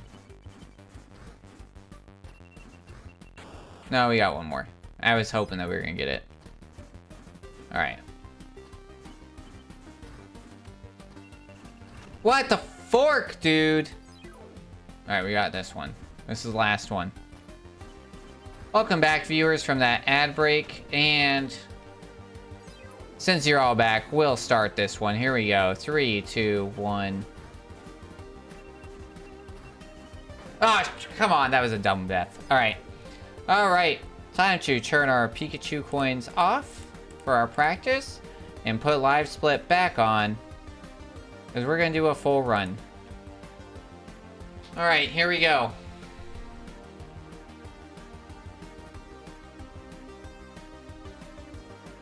Have some water in us. Maybe a little bit more popcorn. Get that motivation going. Alright. PB run. We're doing the cool thing. We're doing the cool thing. I'm level like 22.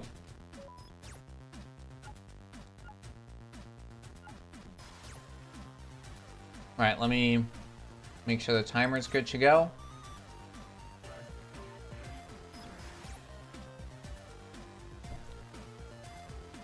Alright. Activated. There it goes. This is being weird. Alright. And let me move that off. There we go. Alright. Hood. Activate. Alright. Run in 3, 2, 1, go! Alright, hello and welcome to a full run of Bzzz. I am the Pied Piper, and today I'm showing you this game. I don't know what I was gonna say. Currently we're playing as ZX. They are a non-binary robot. Shout out to our MBs. I think. Correct me if I'm wrong. Or don't. We're officially doing it. But yeah, so this is ZX. He's a cute little, or they're a cute little toaster with AI shoved into him. Right now, all that we can do is run and jump, and we're going through some tests to see if we're ready to be the ultimate companion bot. This is our first shortcut. Talk about 1.3 during that. Ooh. 0.01 second. Time to reset. It was wild watching... Who was I watching? Toasty? I was watching Toasty do like a 2-hour run. And they had like lost like a couple seconds a few places. And like, yeah, I would reset a run here. I'm like, you would lost seconds in like 12 minutes into a run? And like, I guess like you got 2 hours ahead of you. But also you have 2 hours ahead of you. Like, that's wild to like do resets that early, in my opinion. Like, unless like the world record's super tight, but like from what it sounded like he was saying, it's not, like, it's pretty doable. But yeah, it's like, there's like advantages. We were talking to Sephi about like speedrunning, and I've brought it up a few times. But speedrunning is an interesting thing. I think I stand by with you know, Chef Gusteau. Anybody can speedrun. Because, like, all you gotta do is have a game, give it an attempt. You don't have to be going for world record. That's something that nobody told me. That I wish I had, like, kind of realized early, you know? You don't have to. It's all about having fun, right? Like, oh, shit. Some of my favorite speed runs I did were for races and other things. Where we were, you know, like 1000th place, you know? That's all of my Super Mario Odyssey runs. There's thousands and thousands of runners on that. But being able... Tell anybody that you can beat Super Mario Odyssey who's played it in under 2 hours. And I mean, like, I can beat all... Like, I can get to the final level and, like, hit the, like, credits. Is this game lagging? Or is it just me? I think it's just me. I'm overly suspicious. It's been lagging weirdly enough recently. And they'll be like, wow. Oh, shit, that's a bad bonk. But it's okay. It's not the end of the world. Like, I could see you resetting for a couple seconds, you know, if the world record was tied on this game, on a 20-minute run, where we're really fighting for seconds. But, like, to be fighting for seconds in a 2-hour run is honestly kind of impressive. Like, it means that, like, the level of the runners that are actively competing, but also it might just be your own standards. But, it's like... There's advantages and disadvantages to running short games. Short games are a lot less forgiving to mistakes, in my opinion, than long games. So it's like, some short games can really be a bad time for people. If you have an issue with, like, doing resets or, like, doing the same thing over and over and over and over and over again, or, like, you find it disheartening, then short game speedruns aren't probably going to be for you. You also got to look at, like, do you want to do glitches or glitchless? You also gotta look at, like, are you the kind of person who, you know, can do something every day and feel the same about it? Or is that something that you're gonna hate? Because you gotta, like, decide, like, do you do a game that now your entire experience with it's gonna be speedrunning, which is an interesting experience? Or do you do a game that you have a lot of experience with and playing, that you enjoy just watching or playing or knowing stuff about? And then you do those speed runs. But is speedrunning whatever your favorite game is that going to taint your ability? That bonk might kill me here. Oh, that bonk definitely will. Yeah, alright, we lost some time there. Well, that's okay. The first bonk would have made me probably do the risky thing and lose 10 seconds. The second bonk actually put me on a better timing where we only lost 0.6 seconds. Which, you know what, like, we'll take that.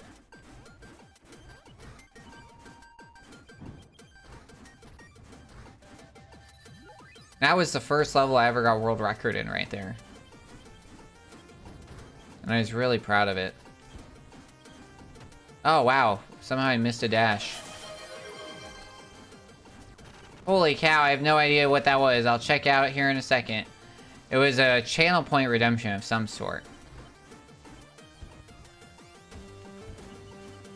Weplong redeemed Hydrate. Good call, bud. Good call. Hello and welcome in, beautiful. Oh god. Alright, we're on cycle. Whew. That's close. It's gonna be hard to hydrate while running. We'll have a moment. We'll find a moment. I was watching Sweet Peebs speedrun Alan Wake 2. Crap, dude! This is the level we just spent all that time practicing, getting consistent to save 2 seconds. Now we take a death on it? Really? Oh my god. And we don't get the 2-second time save? What was all that practice for? Oh my god. Rob, how you doing, beautiful? It's lovely to see you. Thanks for being here.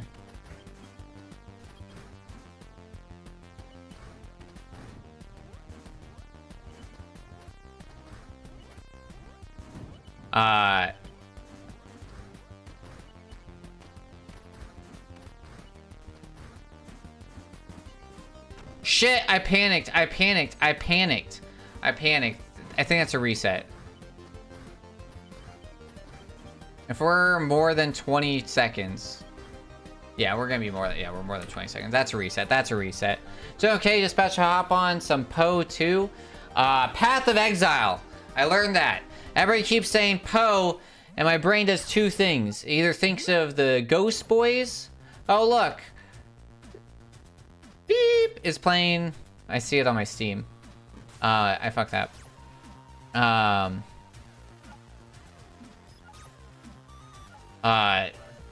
keep thinking Poe as in either the ghost from Legend of Zelda, or three things, or somebody I know who uses that name, or the number one thing that my brain consistently does is thinks of power over Ethernet.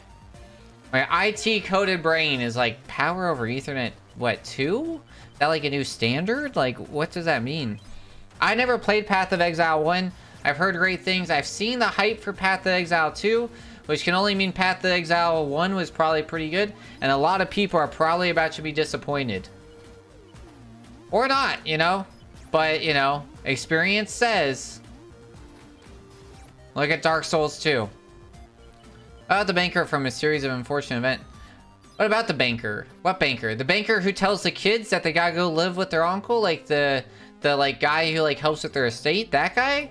Is that Steve Buscemi? Is it a guy who looks like Steve Buscemi? His name is Poe? Oh, is it? That's good. I also think of Edgar Allan Poe.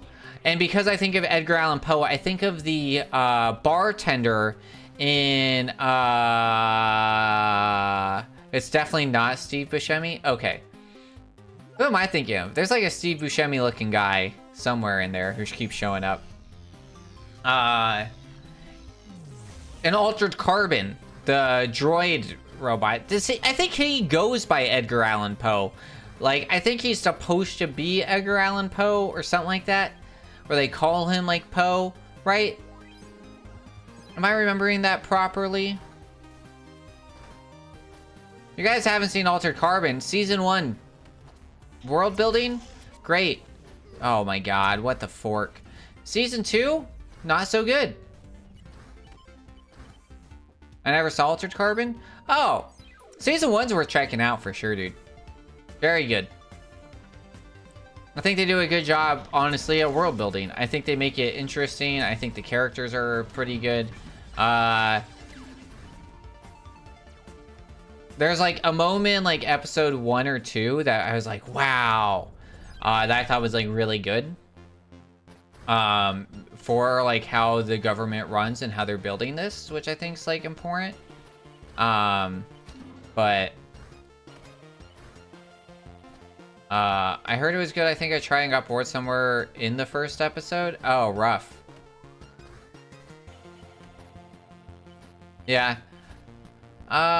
It gets like... It's definitely a vibe, you know? Shit, I bonked again there. Sad day. Yeah, so Wept, we've been practicing some strats. Do you remember my sax teacher who ended up becoming the band director for the Catholic high school in our hometown area? Yeah, I remember him. Oh yeah, because also Cody knew him. Yeah, he taught me this like practice method called like the 5 coins or like the 5 something. So I was teaching people that and then using that for like speedrun practice. Like I've been using that method for like 10 years. It helps with consistency and it makes it like less daunting. And I find it enjoyable. So we did that. We tried to do it on 2 different levels. We had a successful 5 coin attempt on 1 level. So hoping that we can consistently hit that during full runs now. Which is a 2-second time save. And then there is a 3-second time save that I was working on right when you got here. But we are not hitting that consistently. It is a very hard trick. It's definitely... Oh my god, that was terrifying for so many reasons. So might give that one some more practice. I think it's pretty cool. I think it's kind of interesting. So it might be worth throwing into the GDQ run for an attempt. But I think it's like if we don't hit it first try, we don't hit it first try and we move on, you know? It's like one of those levels. Because the death's pretty detrimental. It's like a 8-second time loss if we die where I usually die, so...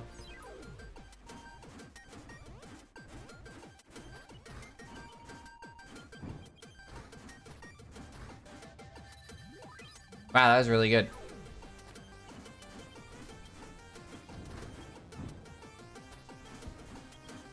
Wow, I missed that dash twice now in a row. Very strange. Ooh. I wasn't sure if I got that buffer jump, but we did. It wasn't a buffer jump. Something else.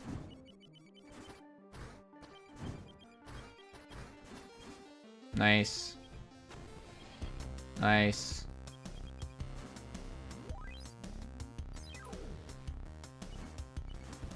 Alright, this was the level that we were practicing. Let's see if practice paid off. And I did the same death. I did the same death. The same freaking death. Like, that's not even where the trick is. That's not even where the strategy changed. Like, that's just me sucking. And then that's where it would have mattered. We still have time save. Oof. If we get over 20, I'm resetting. That's the new limit. Over 20 is a reset right now. Because I think I can save 20 seconds and some and get a PB, which is wild. Current time that we're aiming for, new PB. So less than 1943. I was trying to do that faster because I was desperate to save time after dying. We'll do it once. Oh, shit. Well, we did it once.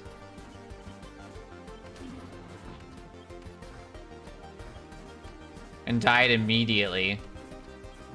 It surprised me that, What am I doing? What am I doing? Oh my god, alright. She wept. Ah. Hydrating's good. That's some fine quality H2O. Alright, here we go. PB. PB. No more dumb stuff. We're not going for the trick. We didn't get it consistently. I said I wasn't going for it in the full run. I said we were just going to do a full run. See where we're at. Oh, rip. Rip indeed. Yep. No PB. No peanut butter. Yep. Big old rips. Rest in penis, y'all. Rest in penis. Oh, shit. I forgot to move the chat. Well. My bad.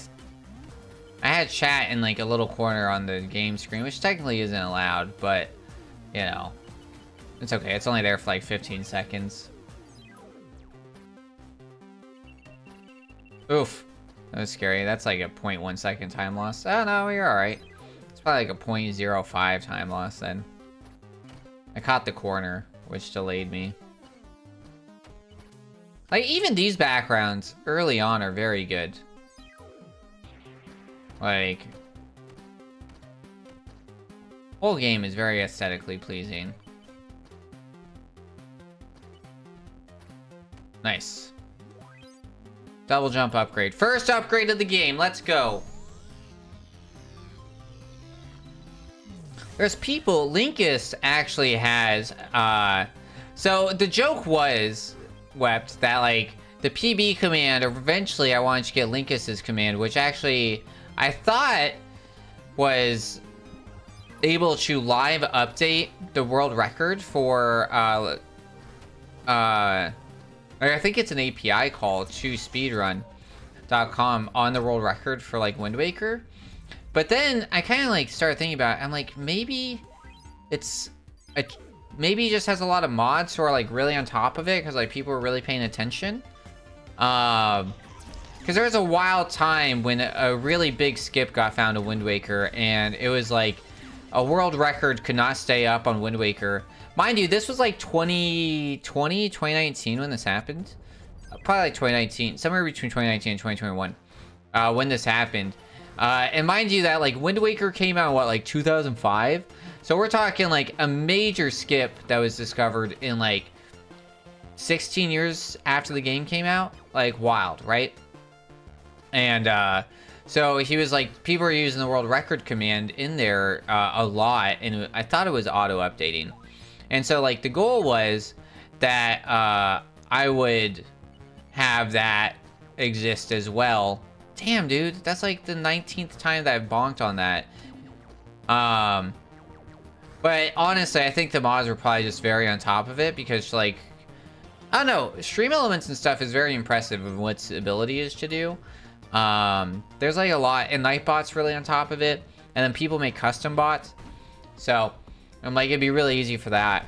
But I'm like, so I put PB in there as a placeholder with peanut butter, thinking it'd be funny, and then that placeholder has just stuck, and I still think it's funny. So I think it's just gonna stay forever. There's a lot of stuff on this stream that like left vacant for, you know, years, and the fact that it still works, like the rip still works. Forgot that was a thing. You know, the fact that like the Pokemon thing still works. I'm like, dude, I did a great job. Like streaming, I think I mentioned this once. My streaming path has very much been a roguelike, where it's like, right, every time I restart, I like have a little bit of stuff left over. So it's like things like that is, you know, those are the abilities I collected during one of my runs that now exist, you know. They're upgrades to the stream that we get to keep for our next return. So I thought it was like a really clever and funny analogy to like my streaming, where it's like, you know, we're not starting over, but we are starting over. But, you know, we've gained something.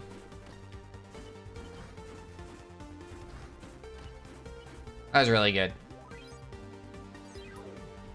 I say it's really good, and it's like literally what my best time is. So it's like, that's a time save. I remember what happened there. I bonked. Like, how am I saving time there?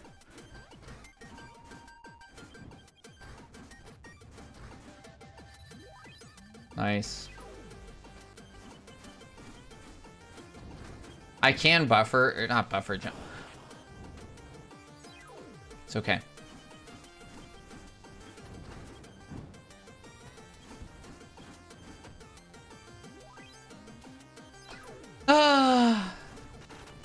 Early deaths make easier PBs for later. We call that run verification. Actually, I don't know if the current world record has a death, but they did for a long time. It felt bad.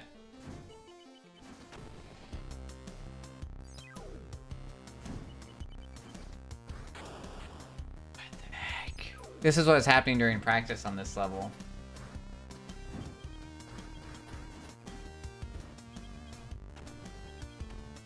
Yep, that's plus 20. Alright. What time is it? Alright. This is a...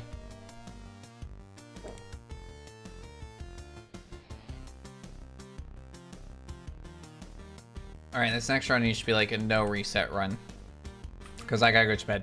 Well, not good. Well, get ready for bed, you know? That's that time. So, that's what we're gonna do. Next one, no matter what happens, no reason. I was hoping to get 2 in. I was hoping to get 2 in before I had to call it quits. I'm already streaming later than I wanted to. But it's been a good vibe. You know, we've been making progress. So we kind of just went off on all kinds of stuff. We talked about AI, regulatory, a little bit of politics with it. We talked about music. We talked about copyright laws. We talked about flat pennies. Talked about Flat Stanley and the Inside Out kid. Not Riley from the movie Inside Out, but the Inside Out kid short from Nickelodeon, where he went over the handle, the swing set bar.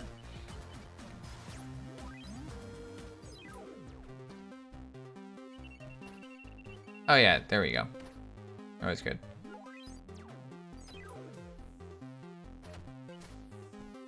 It was good until I like ran over the thing. There's microscopic time saves in this, where it's like if you it's a pretty big deal if you accidentally do the like it's a near frame perfect swag jump. You lose half a second if you do that. Where if you start mashing when you enter, you'll like buffer a jump into the teleporter at the end, and then be absolutely boned. Where it's like, cool, you get like a swag jump in the teleporter that you're not supposed to get. But that jump prevents you from moving to the next level, and that jump takes like 0.5 seconds. So if you do that multiple times throughout a run, you'll lose multiple seconds. And then also, the teleporters at the end of levels are very proximity based. So, oh my god, I got so close to those spikes. So you can jump over them and still finish the level, as long as you're close enough. And then you'll have an animation of ZX, actively walking into the teleporter to finish the level, and that takes additional time. So, you really want to like land right on top of it is the goal.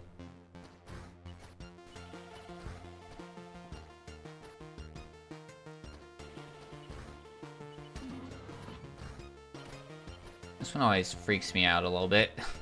I was thinking about it too much. You ever heard the analogy about like mistakes with skiing? So like in skiing, wherever you generally look, your body follows. And this is kind of like a thing that you can like apply to anything. So the whole idea is like during, let's say, like you're going up for like a hard piece or something, and if you like really focus on the mistake that you could make, you're probably going to make it, because the idea is that like you're so focused on it that that's where your body's going to follow. And I do find it to be true. So in that case, I was so focused on making the mistake, I was even gonna like actively talk about it, that I was like, nope, we're just gonna play it safe.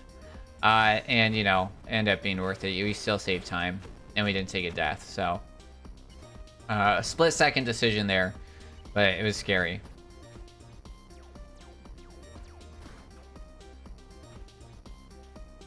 I'm excited we got incentive approved. It's like wild, dude. That's wild. Getting an incentive, like I threw it in there. And it's like because I actually did my initial,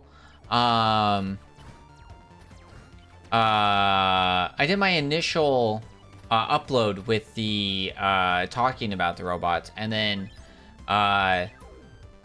so I was gonna bring those up and kind of talk about how and like make reference to them in my run. But now I was like, wait, what if we incentivize that, you know? Because I really wanted incentive. I think incentives are important. I think they like bring hype. Also, we're a Thursday run. Can we like it's not like Friday, Saturday is like the big days, but it's like, you know, we're also right after the awful block, which is getting a lot of hype, which is very cool. So I don't know, there's a lot going on. We're the halfway run. Yeah, 100%, right? Pretty cool. So I think it's important to like have incentives and ways to stay engaged for sure. That was the bonk that I did. It's gonna be so sick. Yeah, it's gonna be awesome. That bonk was worse than my last bonk. Unfortunate. Splat. That's more of a splat than a bonk, because bonks are when I bonk my head.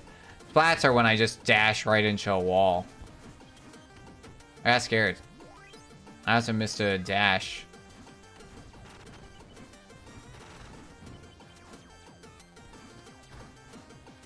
Buffer jump. Jump dash reset. Oh god. Shit, talkie mushrooms. I really freaked out. I don't know why I thought that I could duck under these. I don't know if you saw me actively do that. This is a no reset run. But I literally tried to duck under it. I missed a dash, or I splatted, and I was like, I dashed. You guys saw it. The controller showed it. I know it did.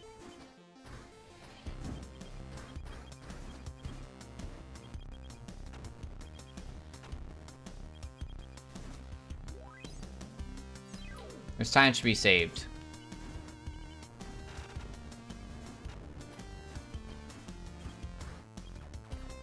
Oh, come on, man. We practiced that so much to get that first try. We did our 5 coin method and everything. We should be getting that. We're gonna have to do it again. We're gonna have to up it to a 10 coin method or something.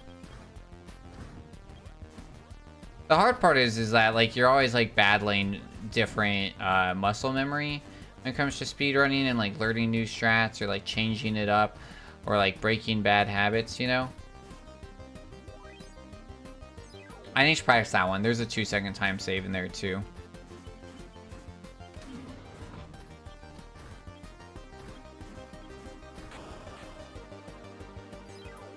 I freaked out. We practiced this other level. We practiced this way, but differently. And so I was like, wait, what do we do here? No resets. No resets.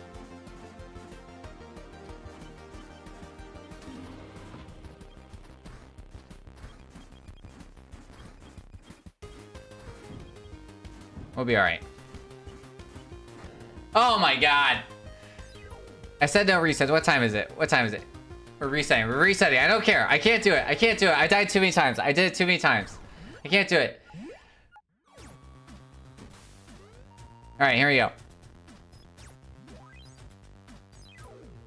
I want a PB. We're doing PB runs. I need to do no reset run. Oh my god.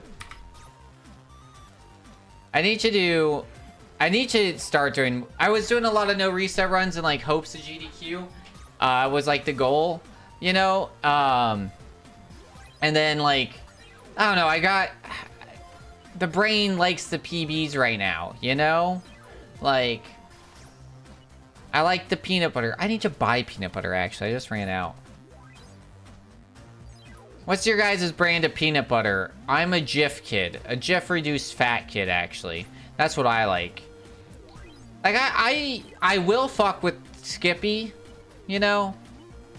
What's the Peter Pan one? I don't really like to fuck with that one. Is that one just called Pan or something? I don't fuck with, vegan, all-natural peanut butter. That shit sucks. Jif is superior, yeah. I think it's called Pan, yeah, right? That was scary. I was reading chat too much. I was thinking about peanut butter.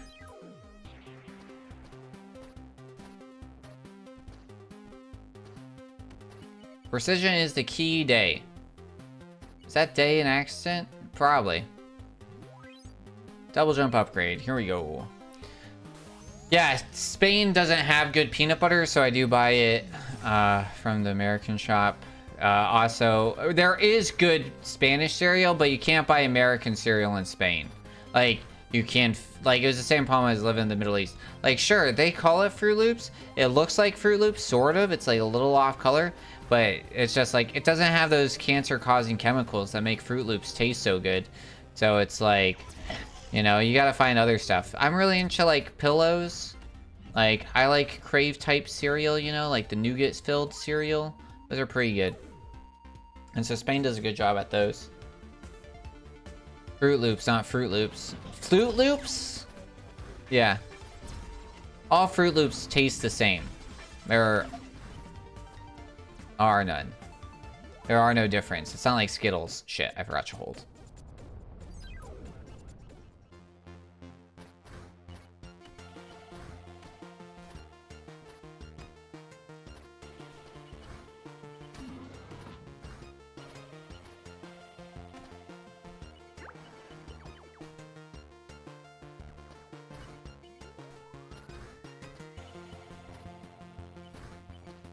I think the big reason why our incentive got approved is that, like, it's literally during the run. And, like, guys, like, it's gonna add, you know, a minute at most to our timer. Because the hard thing is, like, because they accept incentives all the way to the, like, day of. Or, like, till, like, it starts, basically, which is, like, pretty cool and crazy. That bonk keeps killing me, man. I gotta stop bonking. We gotta practice level 12. Service shafts to, I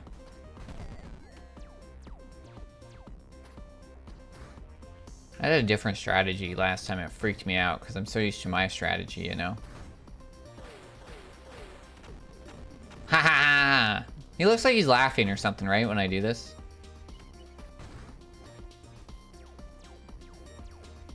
He doesn't really, like, because it's all head movement, right? It's not in the knees. He's not teabagging. He's just going like...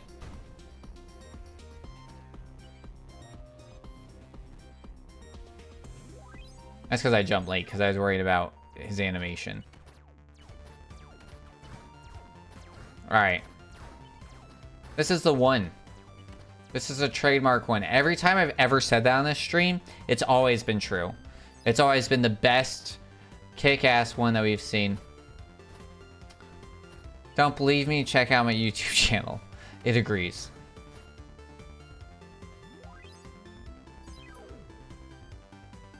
Mean green dashing machine. Wait.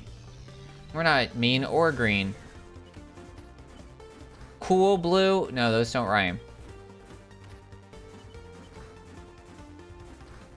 What's an adjective that rhymes with blue? Few? That doesn't make sense. Mew? That doesn't make sense. Two? No, there's only one of us.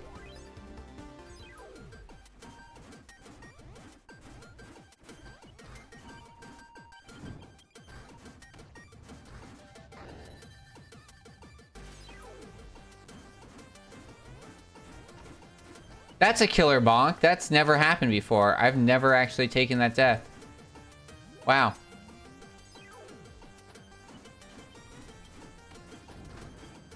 I've taken death on that level for sure, but never there.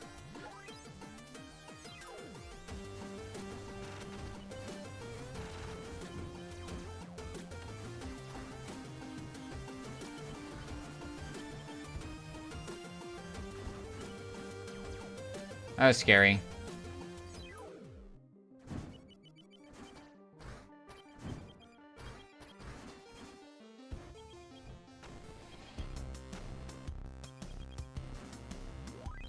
All right. First try.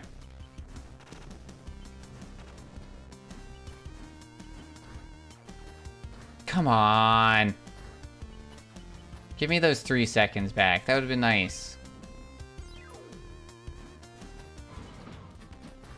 I was thinking, right? So I was like describing this game to somebody, and I was like, it's like Mario, Celeste, and Mega Man all combined. Because you have a Mario-like level system, right?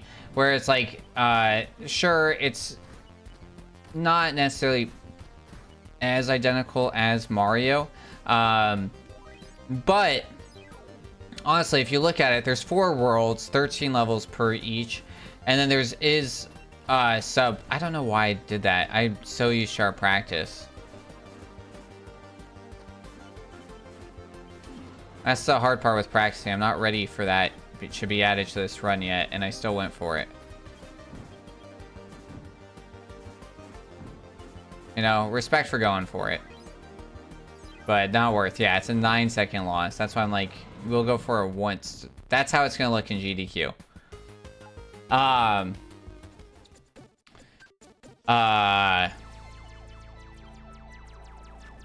But right, it's like, at the end of the day, because there is a change halfway through, you have like a mini-boss thing. So like the mini-boss in that level was, like this is the final like boss of this level.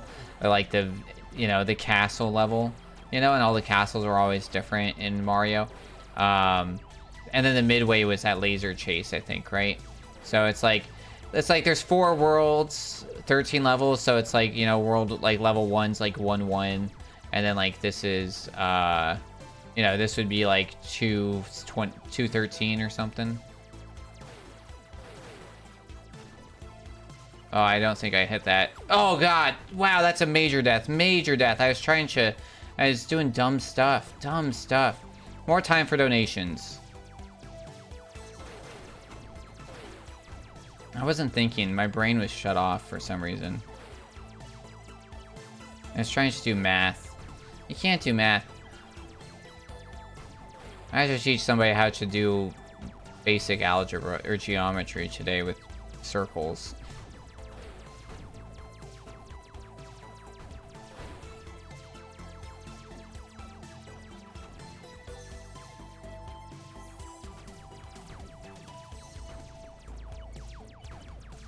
Because somebody in their signature, email signature, said, knowledge is your radius, and, like, knowledge is the radius to your circumference. And, wow, yeah, horrible death. No resets, though. We're gonna find another amazing time save or something crazy. Our chances of PBing, like like, we should have like a percentage counter, you know?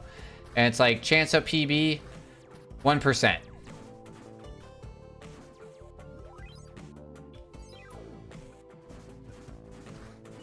We're just gonna do the second half perfect. I mean, that's a little high. We're still gonna go for this skip.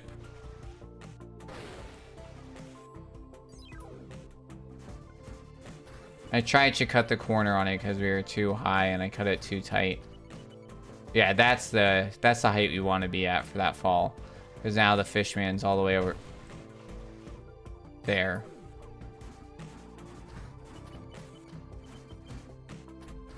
Ooh, that was bad. That was just dumb on my part. Now we can't go for the shortcut. I literally said during like PB the other day, I was like, man, I'm really hitting this consistently all of a sudden. Like, nice. Now that's like every run since I've said that. Snoop jump has just been,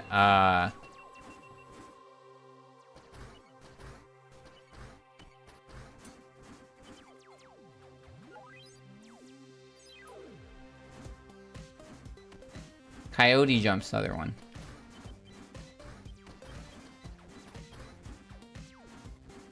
We should look up, figure out why. I should have Radian figure out why it's called a coyote jump.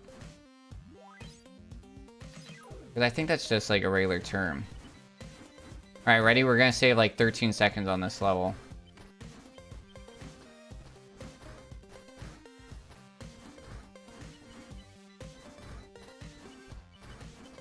Boom. Alright, 10 seconds. Pretty good. We hit that first time. I think that's the first time during a PB that we've done that. Or not during a PB, but during an active run that we've actually gotten that strat first try. Pog. You know what? I'll throw that in there. We'll get some Pogs in there. Some Pog champs with some Narwhal Pogs.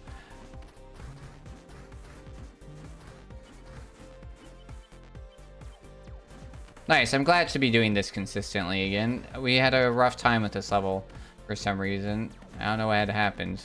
Ah, shit. I did the swag jump.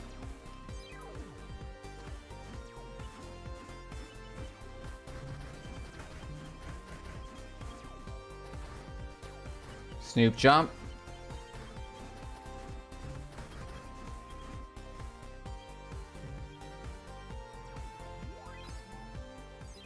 Exploding lemmings. This level was another level I over practiced.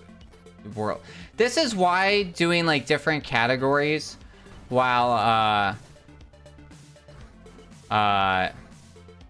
what the hell am I doing? While is super dangerous. Because it's like, your muscle memory gets all kind of borked.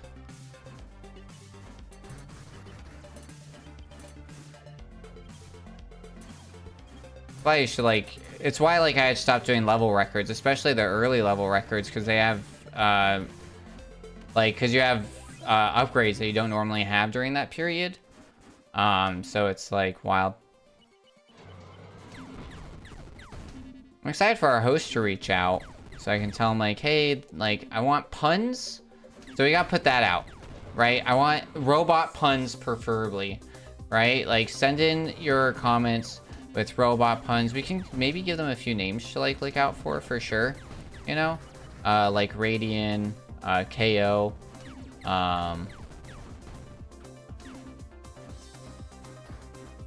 Eric. Yo, Eric, what's up, dude? Congrats on all your records, man. Like, I was taking your level 22 level. I'm like, honestly, I have so many questions about that, right? Because it definitely feels weird. I guess it's not an intended skip, right? Because it's not made, that's not there for the skip. When I went back and then I realized that that chip was there, I was like, oh, that's why this exists. So, but yeah, dude, congratulations. It was wild to like verify you're like beating your own world record like 4 times in one night. Pretty hyped night for you, and then you've now beat it again. You broke that sub 19. Good job, dude. Like, fucking killing it out there. I gotta drop you a follow for you. But hello and welcome in. I'm having a really bad PB run right now, but we're doing marathon practice. So thanks, congrats on getting into GDQ. Very much appreciated. Yeah. I think like the stars just aligned right, honestly, for it. So very excited for it. Excited to see what the community turns into if we can get more people interested in running. I don't know what your sum of best is. I question mine because it thinks that I can beat this game in sub 17. Current PB is 1943, which like is I think 4th place on the leaderboard with you in there. I've seen a current pace of like 1914, which I think is very valid for me. I think I can definitely do that.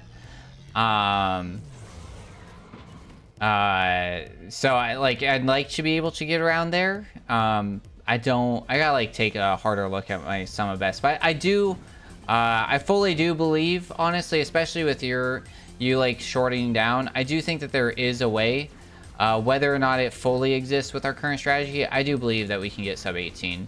And so it'd be like cool to see new runners come in and learn new strats. Definitely interesting. But this is my second time speedrunning a game. Like shortly after it came out, I played Katana Zero because it was actually one of the games that's a Devolver Digital game. So either I was really into it because I love Devolver, honestly, or it was like one of the games that got sponsored by GDQ as like, oh, it's a synthwave speed game. But if this is the level that I'm gonna have you talk about with this shortcut, I still think it's the most significant shortcut of this run. That was terrifying because it does save like 9 seconds, and I fucked it up.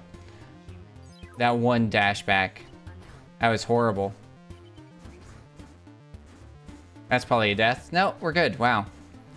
Benevolent level.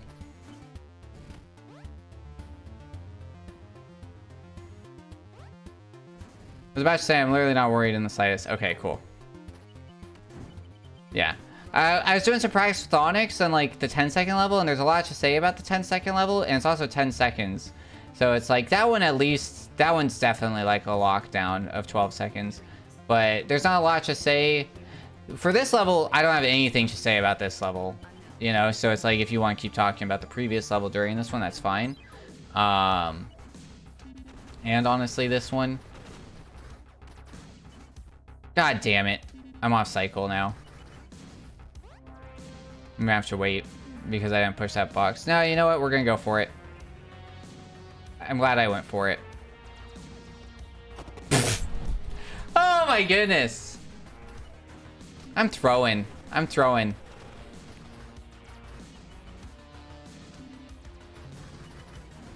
I put my estimate at 25 minutes, Eric's, if you've like been checking out the schedule at all for GDQ.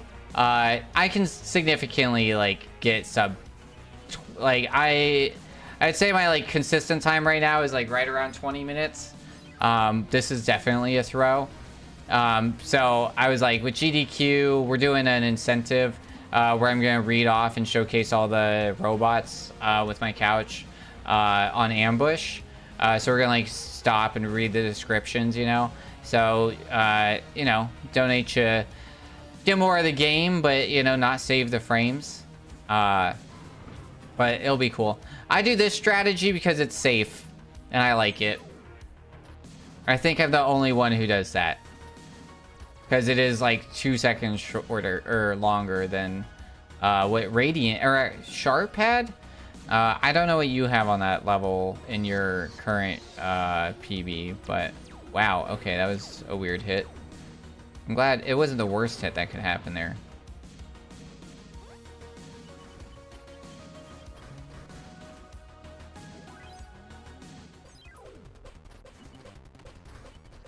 All right.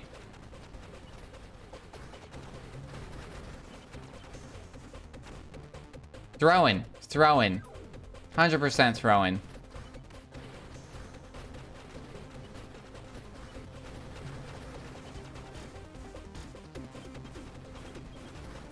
My first ever attempt speedrunning this, my PB was 47 minutes. So I like to think about those moments in times like this and think about how much we've improved.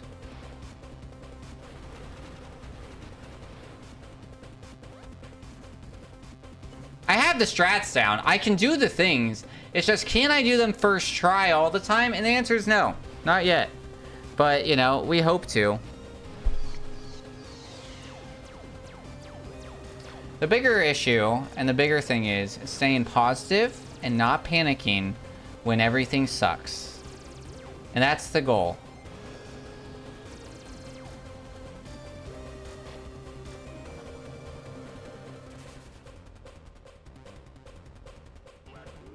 I just gotta make jokes of like, well, it's more time for us to talk about this level and other things.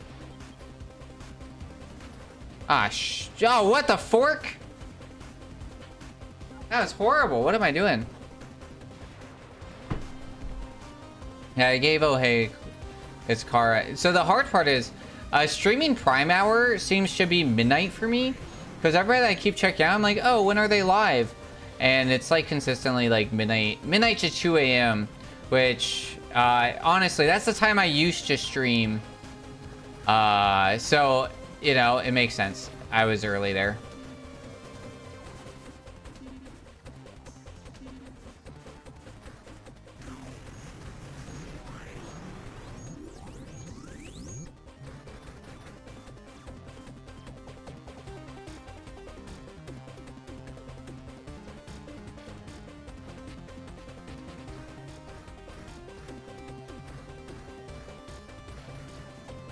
I think I also do this one different than everybody. Oh, that was terrifying.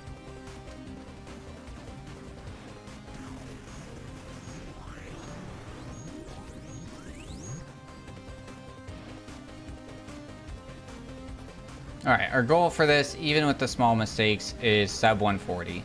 Can we get a sub 140? 112 here? No, I think we're gonna get 141. We'll see, we'll see.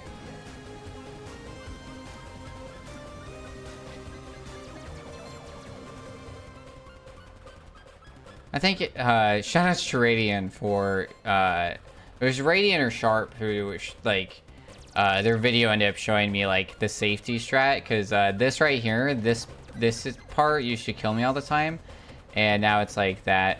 Like, really saved us. Oh, it's gonna be close. Oh my god, 0.18 actually over the 140, you know? We were hopeful. Wow, exact same time as before. Alright, it's late. It's 10 p.m. I need to calm down. Thank you guys so much for being here. Eric, thank you. I'm gonna give you a follow right now. Thank you so much for stopping by. Like I said, GG's. It's been really impressive watching your levels. You're definitely, I'm using your strats to like learn some more, so definitely thank you. Yeah, GG's for stopping by. Much appreciate it. Gave you a follow, that way you can check out next time you're live. But let's find somebody to raid over to. Let's share the love, see what's going on. There's very few of us that run this game right now and stream it consistently, so I do check it out, you know? Like, I wonder, we're probably the only ones, right? Let's see. Yeah. Just us. Cool. So let's figure out who we're raiding over to. Maybe somebody from GDQ that I followed is live. That'd be cool. Oh yeah, they're kind. Toasty's live. Stack Up's live.